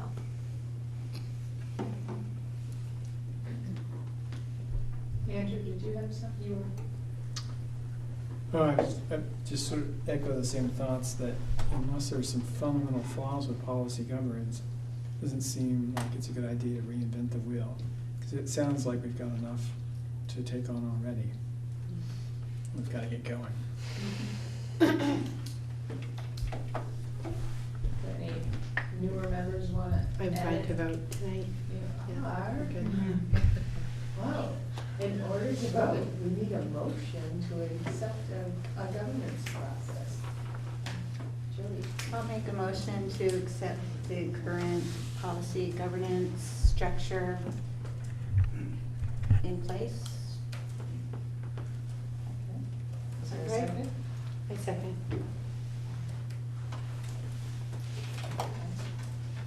Any more discussion around it? All right, all those in favor of accepting the policy governance structure currently being used with the supervisory union and the local schools, please say aye. Aye. Any opposed? Any abstentions?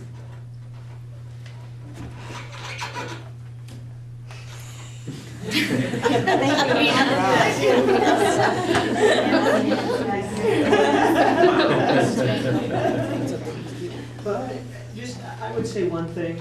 I think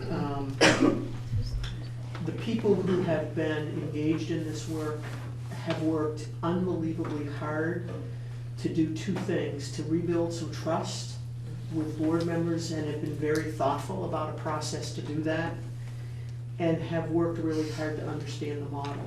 And so I think, from my perspective as a person that's come here and worked, I've never seen a more dedicated group of people who are committed to really having this something work for the schools that they care a lot about. So I appreciate the work that they've done. I would also offer that there was a real interest in ensuring some members of this board join that work, and that becomes really important, so. Yes. I think that's something that could happen at the next meeting. Right, where we could have some people who are willing to step up and join that.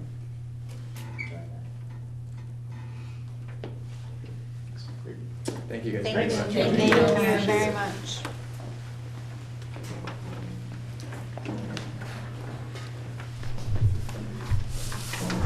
Alright. We'll move down now to the ANESD board work plan. That was included in your packet. It's color coded. Much prettier in the colored version, so if you have the hard copy, I apologize. But I can just sort of speak a little bit about to the creation of this.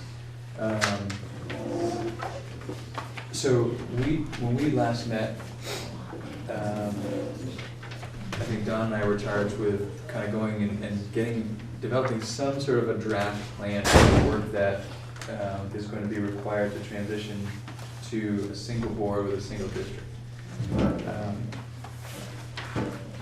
Ideally, there would have been a well laid out plan that all schools that are, or school systems that are in this process should follow. There wasn't one that existed to my knowledge. So what you see here is me reaching out to many other school systems in a similar situation, most of whom are a year ahead of us in making the transition, which is a beautiful thing.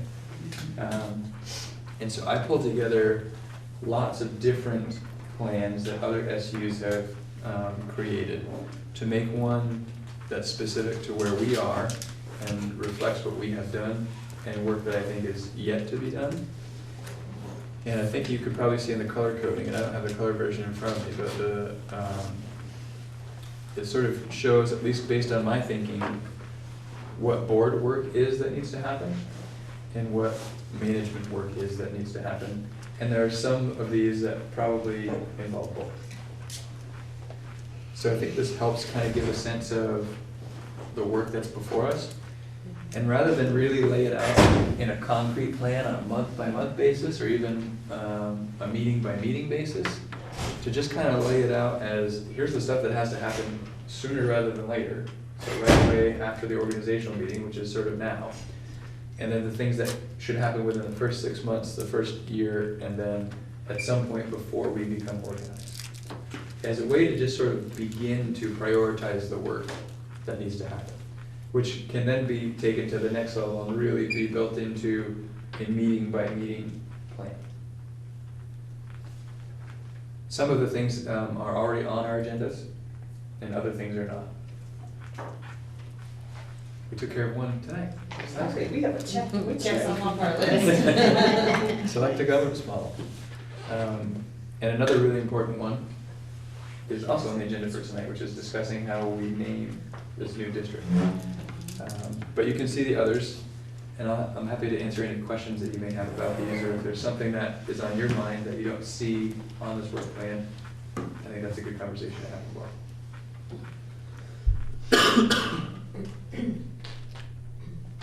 Any question, comment? There's certainly plenty of work here for us to do.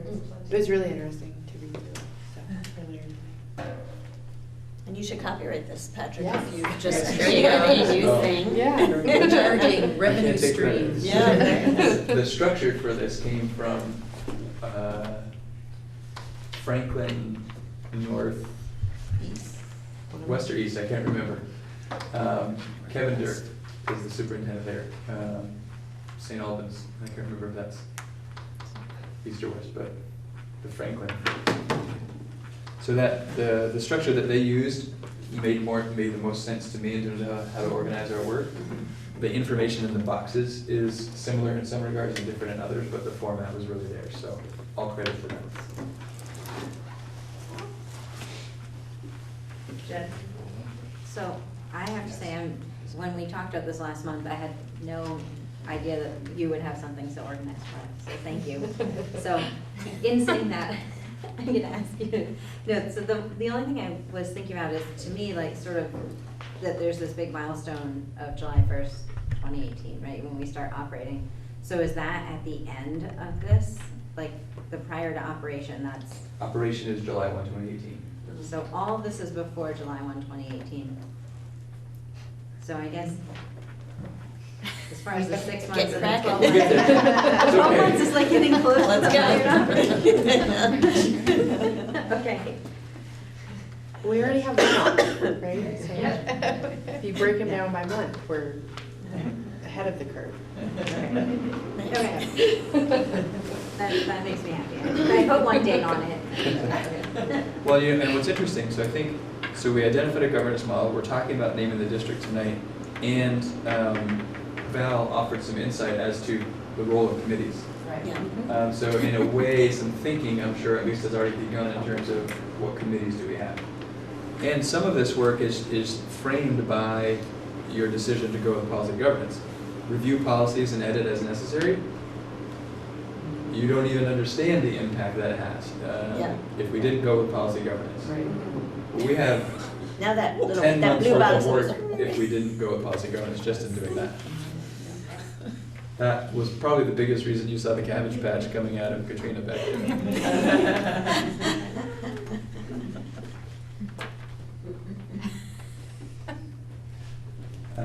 So, assuming this looks okay, this will certainly inform the agendas that go forward from here. So this is sort of essentially a work plan for this board for the next 12 or 15 months. Some of these things that you see, you'll notice correspond very nicely to what Harry handed out in terms of the VSBA services for unified districts. That's because they came directly from there. Budget development training,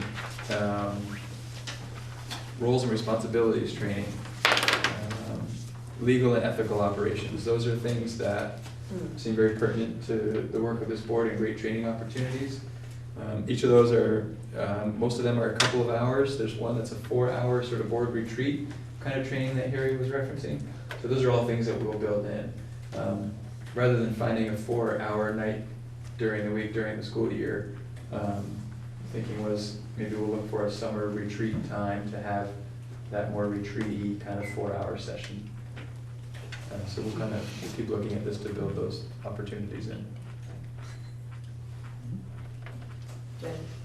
So for the items that are listed as management items, as a board, what should we expect to hear about those? Are those sort of things that will happen and we'll trust you're doing them? Will we get some sort of incidental information of, hey, cool, we have a new tax ID? Or, do you have a sense of how those things might or might not appear on our agendas?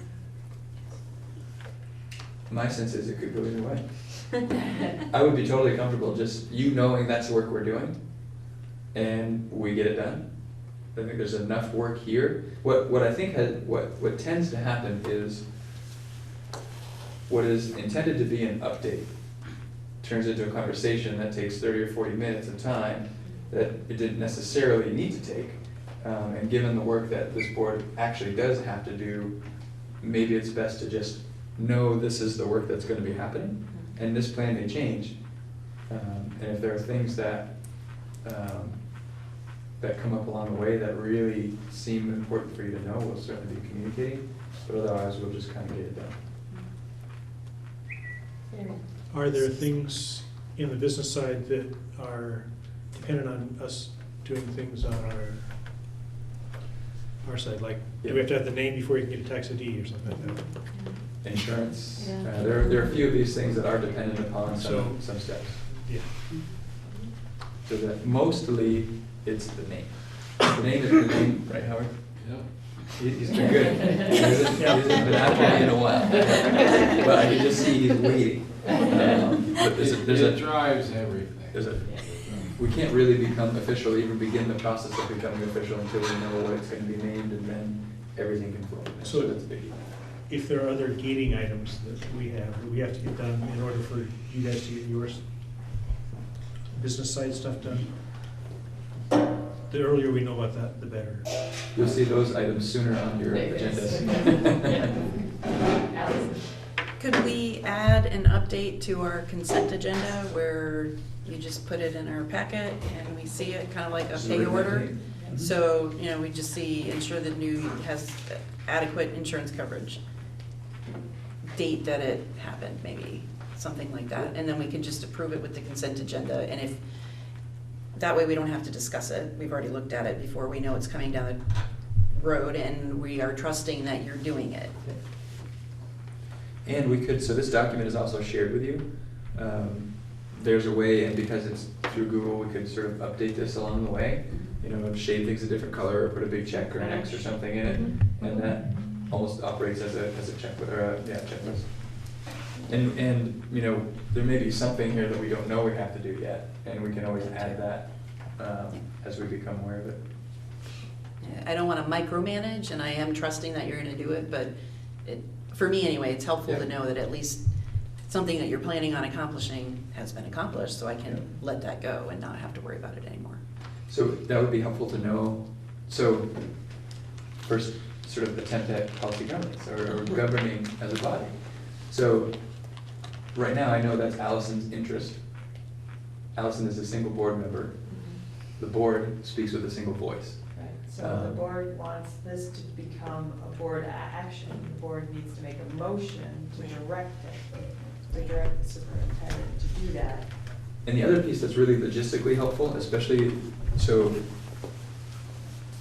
the agendas will look different now going forward that we've adopted policy governance, because we can arrange it according to policy governance, which is how the other agendas look for the board meetings.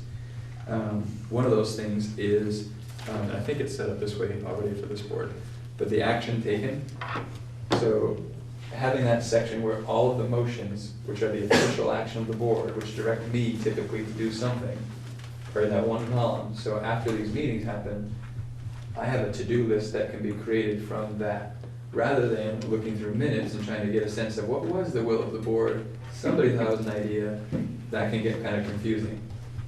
So this makes it really clear and concrete. As silly as it may feel sometimes to have to make a motion for things like this, it provides clarity, which is really beneficial. Jen? So I move that we direct the superintendent to provide a brief written update in the monthly agenda packet on the progress for the business work of setting up the new district. All right. Second.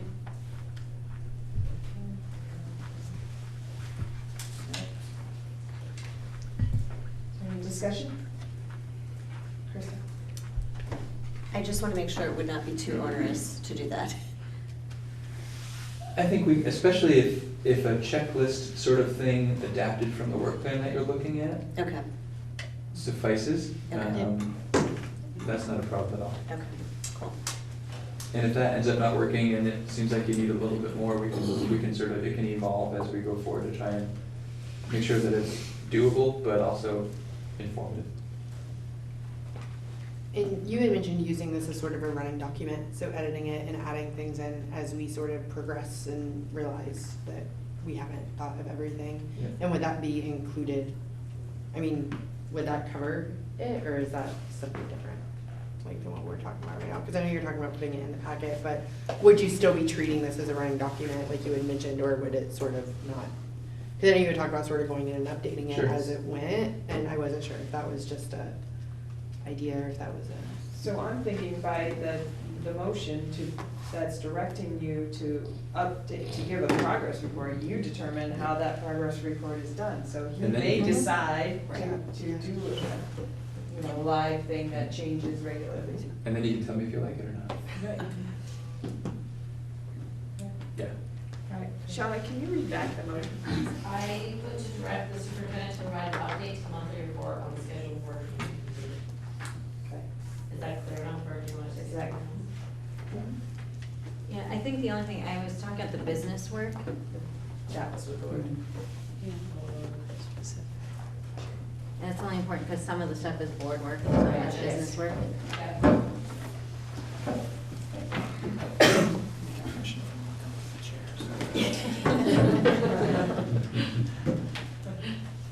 All right. Any other discussion? All right. Okay, so all those in favor of directing the superintendent to provide the board with a brief written, did you use the word written? Written? I used the words brief and written. Brief written progress report on updating the board on how they're going with the business work. Please say aye. Aye. Any opposed? Any abstention? Okay. All right. Next, down to approve process for renaming the district, and that was included in your packet, and there are hard copies if anybody needs. Reading it very small, so my printer decided to stop cooperating with me. Thank you.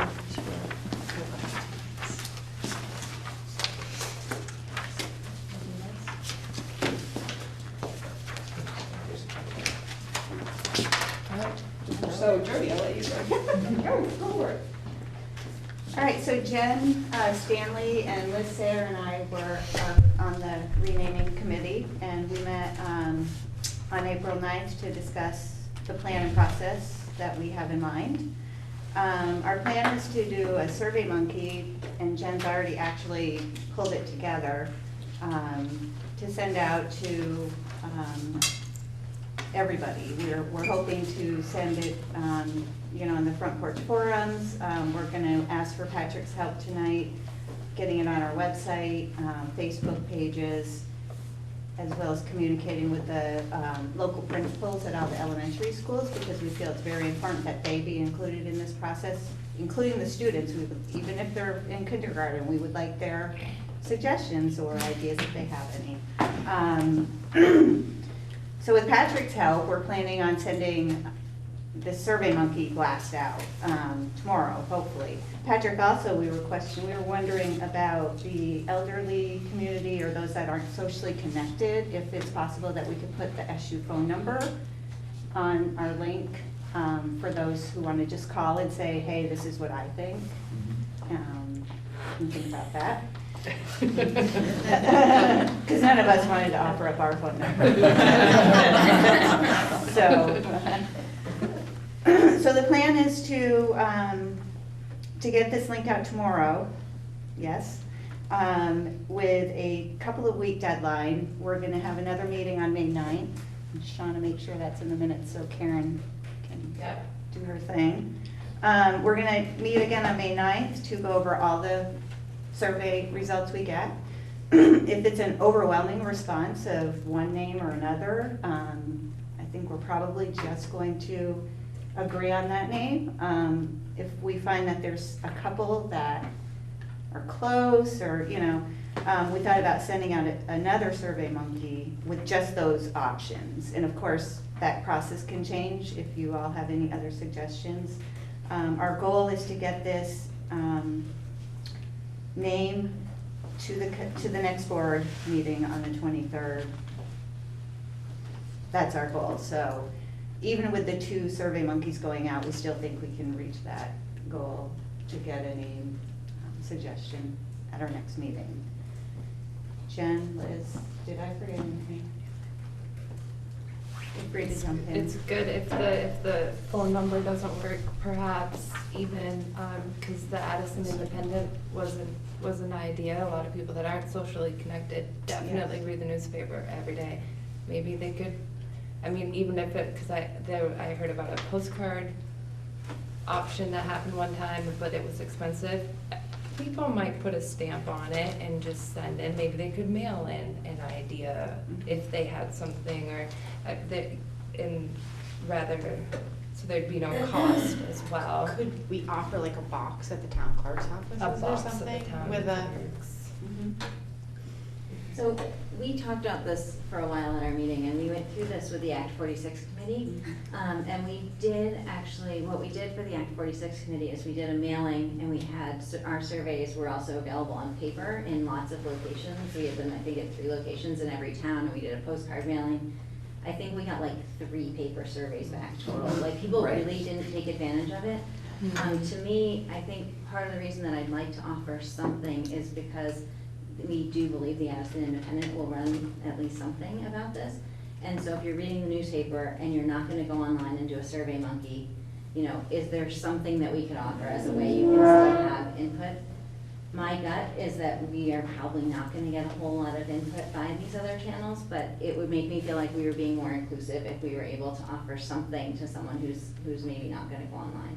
And where my head goes in terms of operationalizing that, because as I think about whomever I might delegate to be the receiver of those phone calls,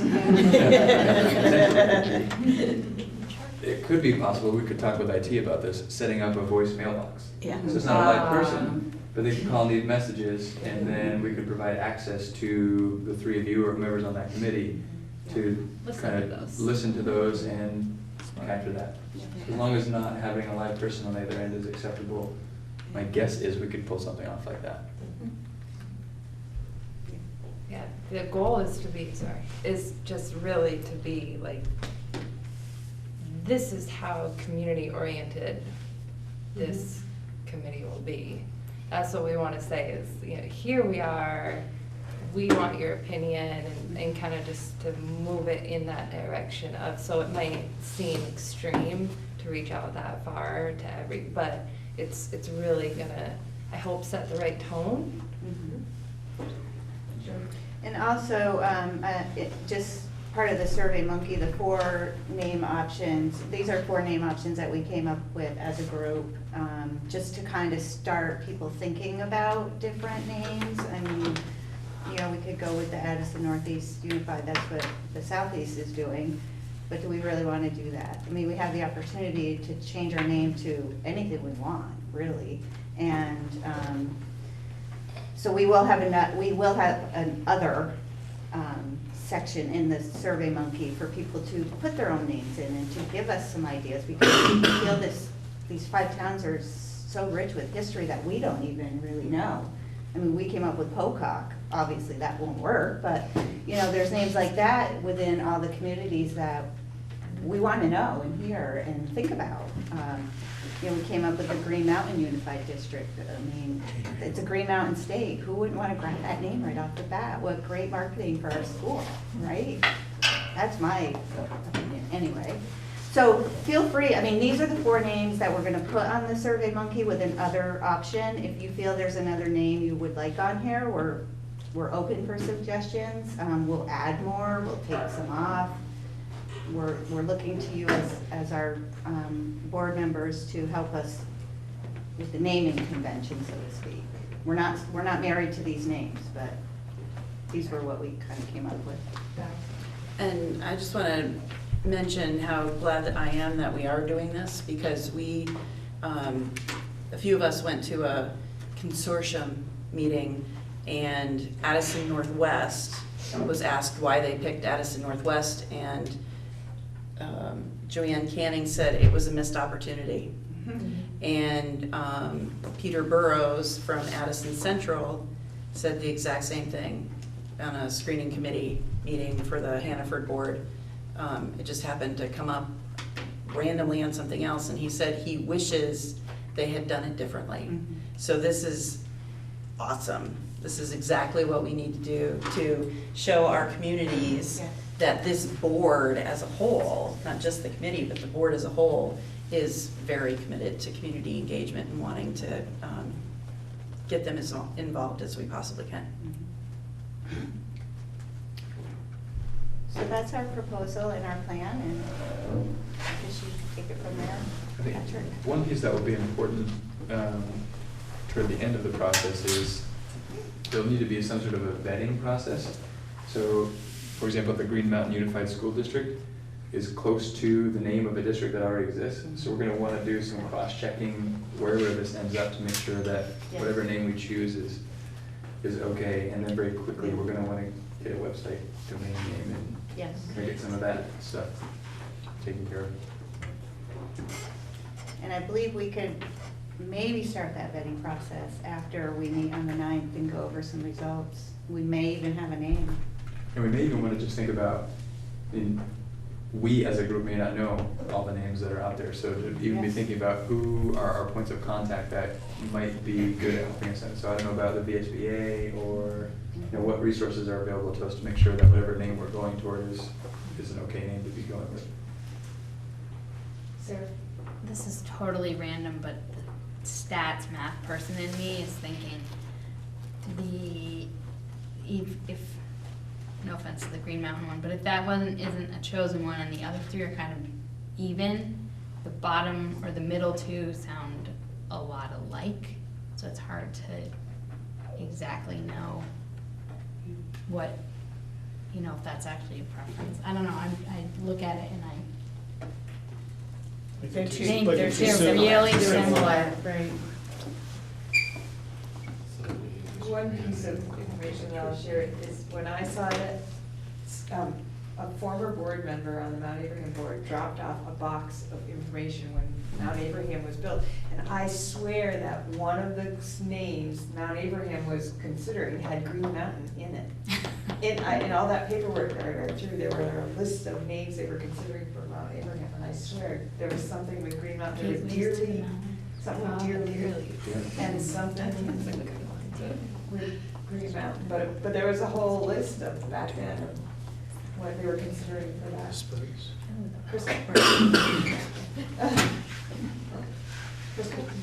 No, I'm pointing to mountains. Oh. It's getting late. So, Katrina and Patrick, when we were doing the strategic vision, our statement, we had I don't forget how we did it, but in the end, we had a Google. It was a word cloud. Yes. Where people just sent us words, and we picked out the ones that were mentioned the most. So I don't know if maybe offering these such as suggestions as opposed to actually picking something. I don't remember how we did that. Did we pick, or we just told them to tell us? I think, we gave suggestions. Did we do? No, I think you just used what the words that came up the most, because people Right, had somehow an we- ability to write Right, people comments filled to it you, in. and that's Wait, what and they I- could even take a stab at writing a vision statement, or they could include some words that Right, they feel what are do you important, see? so there were. Right. And that way, they're not limited to just those and go, oh, well, you know, one of those is good. Allowing them an opportunity to go, I wonder what I'd really like to see. Well, we do have a. Right, the other. Well, no, Or- and Jen had explained, I haven't seen the link yet, but. Okay. That, we're encouraging them to please write in. Something other than. what they see. These are Okay. not necessarily your 4 choices. These are what we came up with, but please tell Yep. us what you think. And so And that's. there's a mechanism to pick out the ones that are mentioned the most. That was fun. So, do you need a motion then? Is that what you're looking for? I think probably what the board would want to do is approve the process.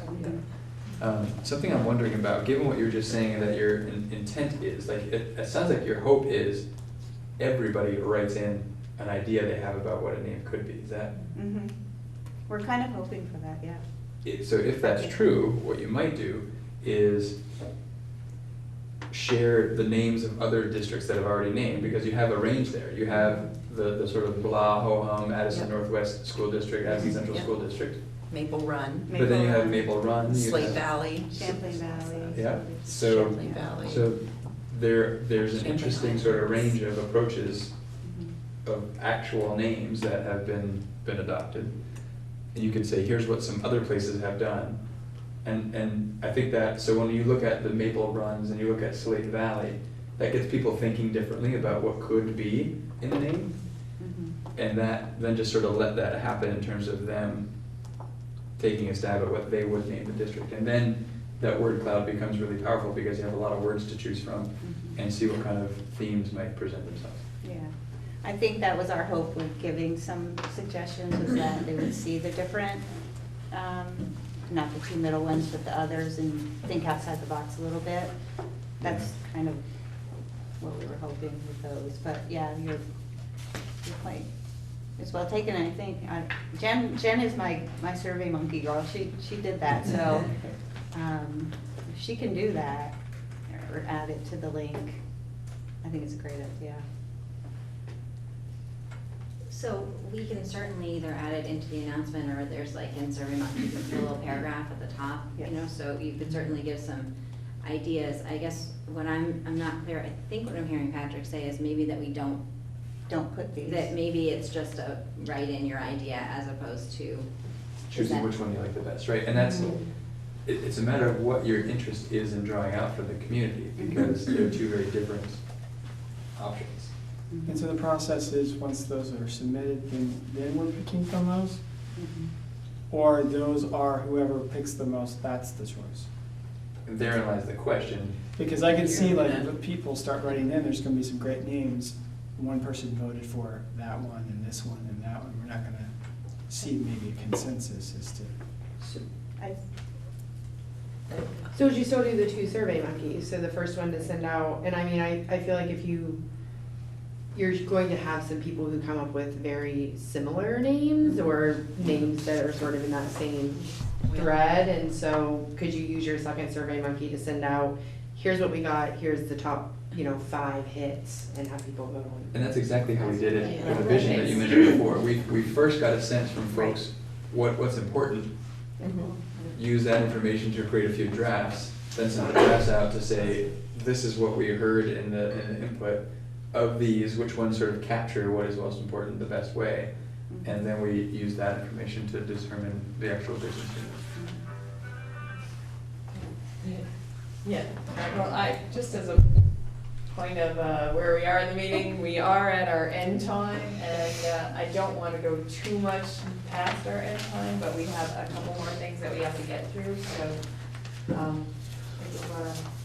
So we just need clarity on whether to include names or just do like a paragraph thing. I would give suggestions, because when it was first posted to me, what do you think the name should be? I was like, I have no idea, And then I started looking, like Patrick said, at some other named school districts, so you wanna give them some suggestions to get them thinking about it. Or not suggestions, I would say, you wanna give them some examples of other new names, so that they understand we can go with something like Addison, or we could go with something that's much more original.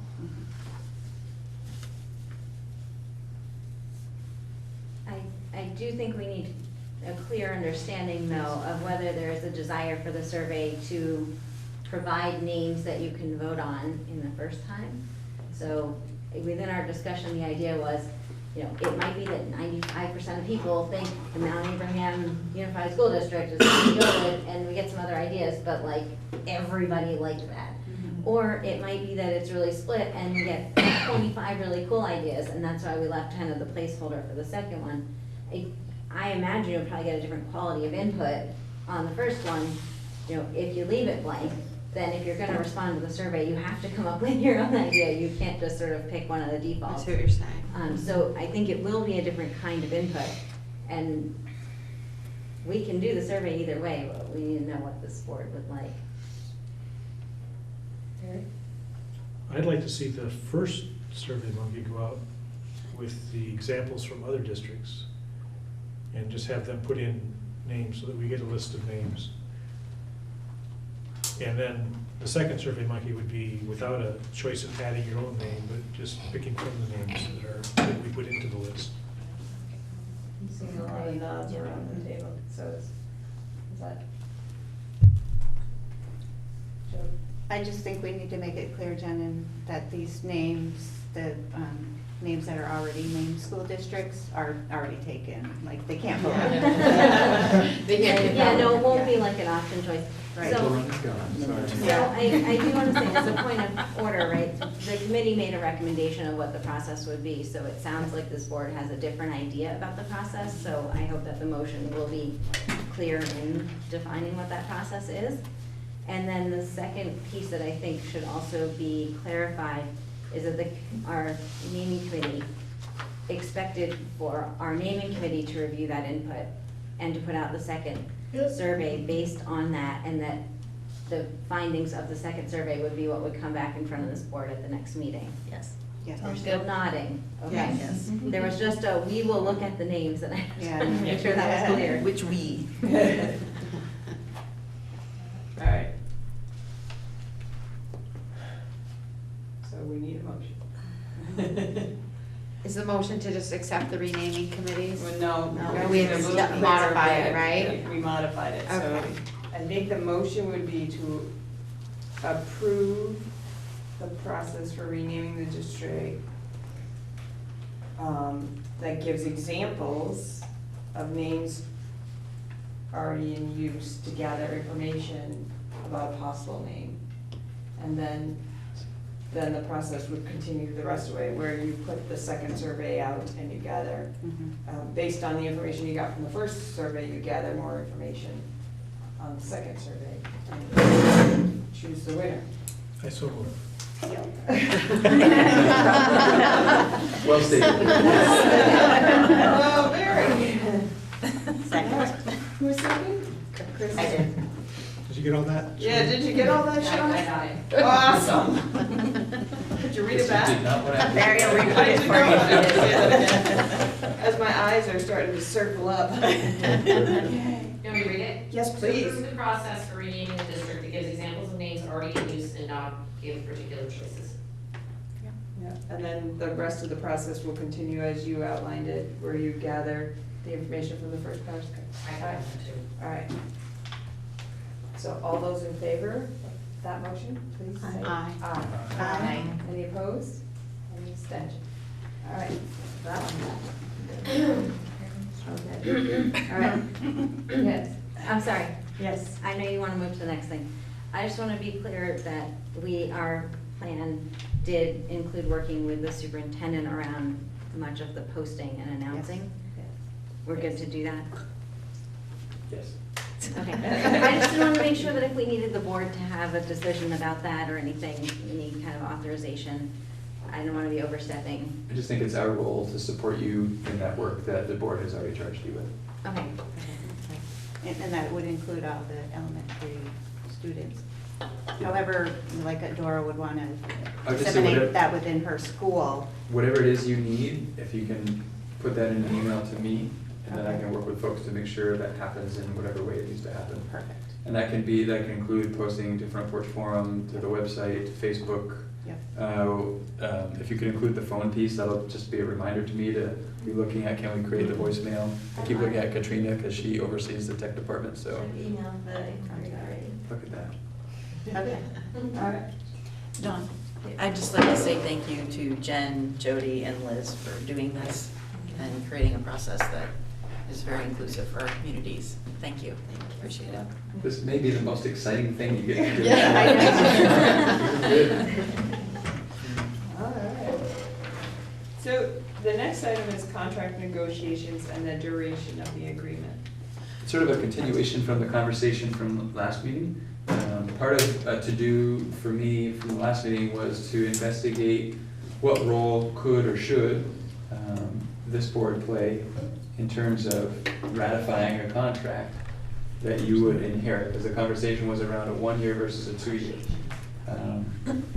My sense from the board last time, the vote was not to support a 2 year contract, given what this board knew at the time. But there were questions about what role could this board play in approving that contract. So I did some digging, talked to legal counsel. This board would sign off in ratifying the contract for it to be approved. So just as all the other boards would, this board would have to sign off saying, yes, that you endorse the contract as it's written. So you have equal authority as the other boards. In addition to that, membership to the bargaining council then becomes important. Currently, there are 3 members of this board that sit on the bargaining councils. So an option, should this board be interested, could be to, with that information, rescind its decision before in terms of not supporting a 2 year contract. Support the 2 year contract knowing that you get to ratify. And then if that were the case, to appoint members from this committee to the bargaining councils. And I might suggest that the 3 people that are already on there be the folks that represent this committee. This board. And if not, to be honest, if not, I think you still need to appoint members to a bargaining council, because we've got to start it again in probably 3 months.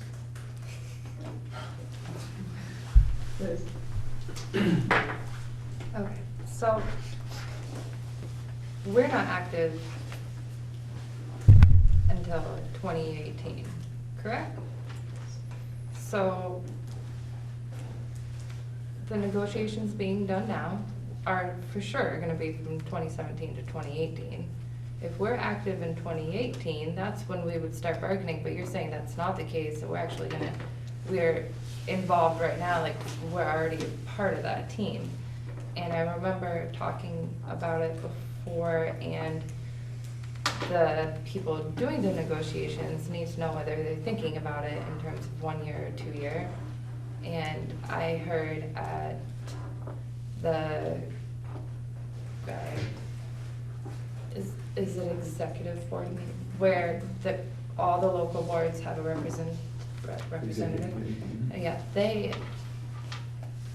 I feel like people, like it's similar to policy governance in that it would be great if we kind of do it the same way as that and take our representatives that are doing the work and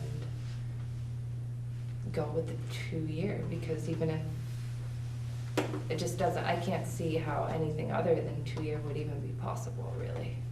Can I just ask a question about how, so with the contracts as it stands, I mean, do we know how different, what the little differences are? So if we're trying to combine resources, which I think is my concern, if at some point you're trying to combine resources, and would that potentially go against an existing contract with the teacher or whatever the changes may be, are we taking that, I mean, I don't know about the wording in these contracts. I mean, I'm assuming it's not something that's super ambiguous. I'm assuming it's something that's just, I don't know.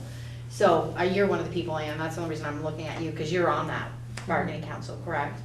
So I just don't know, like, from if we take and we do the 2-year, you know, are we looking at it in terms of the new school board? Or would that be like the goal, to examine the contracts that you guys are at as far as you are right now?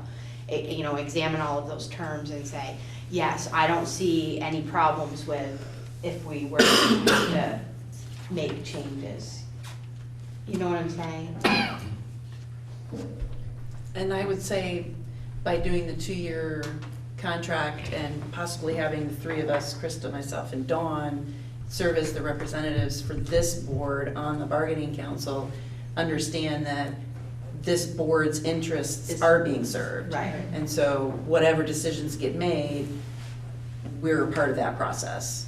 And we don't make decisions that would be potentially harmful or inconsistent with what we want to do. Great, and I think we've had conversations already.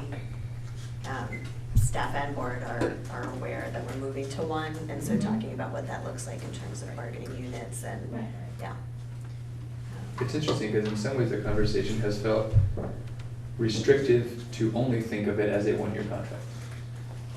As we all sort of conceptualize becoming a single district, because the conversation has been, so that's what it says, yeah, but that'll have to be different when we're a single district. So it's almost that it's free. There's sort of an interest in moving in that direction. Jen?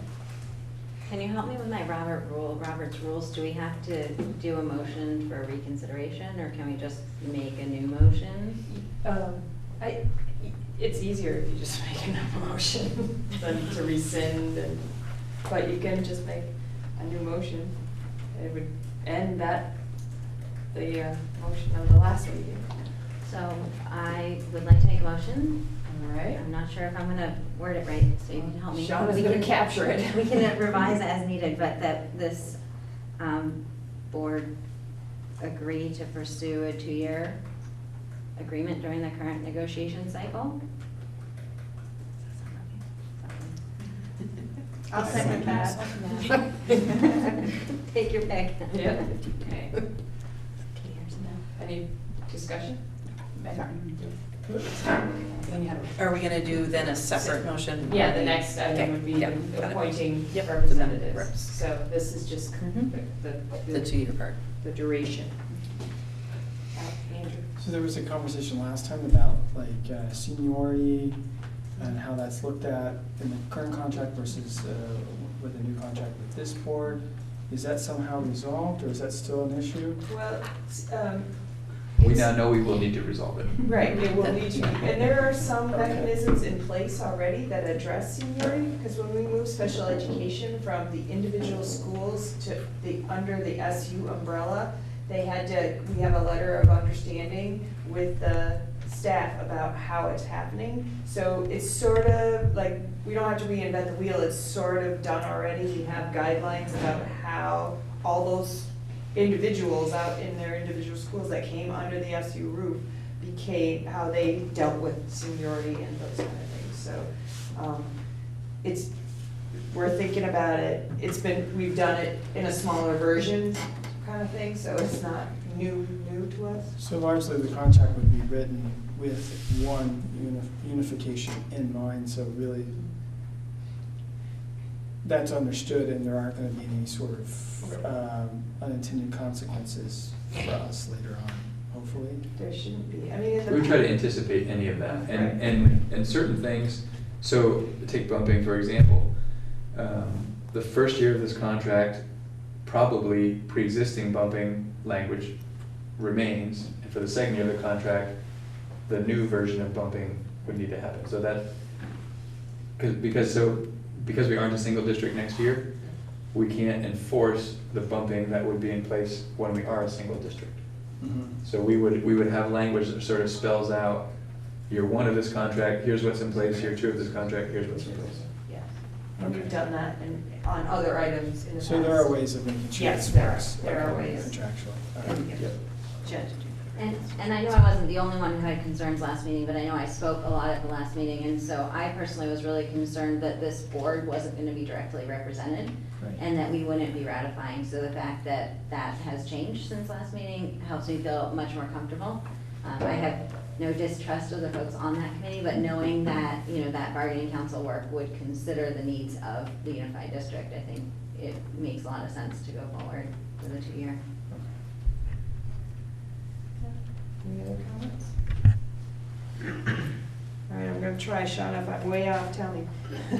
So all those in favor of agreeing to pursue a 2-year agreement, or collective bargaining agreement, please say aye. Aye. Any opposed? Any abstentions? All right, that's passed.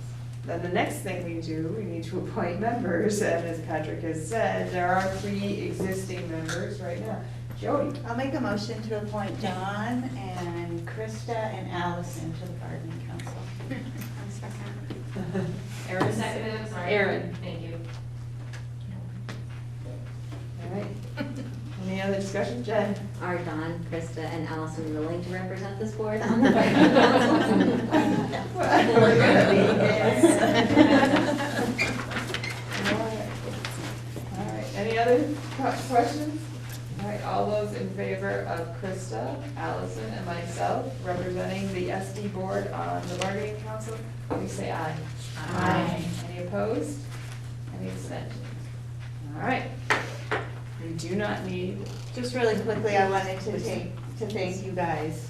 Having been on this bargaining council board for a couple of years, it was a lot.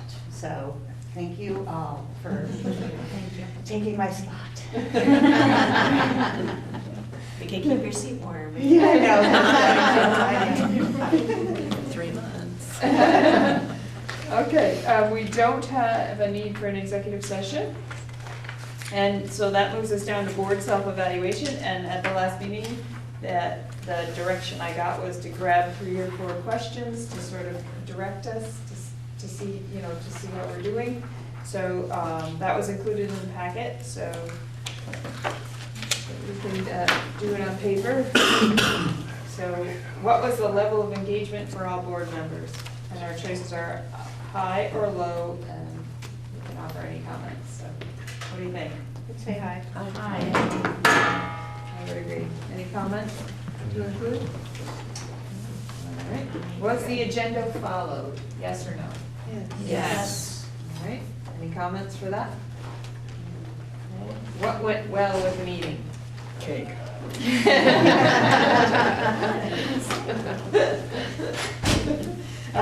Anything else? I like the collaboration. Yes. Big decisions. We made big decisions and we collaborated very well. Thank God forward. I also Cake really helps. appreciate the work Cake that helps. I really appreciate the work that went into the last meeting, like to have Dawn and Val and Harry here, and the work that you did to put together the calendar, so it seemed like a lot of work had happened to get this board to a place of being able to make decisions. Thank you. What suggestions do you have for ways to improve future meetings? We have to start talking about community engagement. Yeah. We talked about it tonight. We did talk about it. 20 minutes. What? Okay, do you want to just keep going with the paper survey? Do you want to try a couple more meetings and see if we need to add anything or change it in any way? You want to just try it again next month on paper and we'll go? Okay, all right. All right. Is there any public comment? Thanks for coming. I'll take a motion to adjourn. So moved. Krista and Barry. All those in favor of adjourning, please say aye. Aye. Any opposed? Any abstentions? Do you want these back? I'll take them back, yeah. You'll get it every meeting.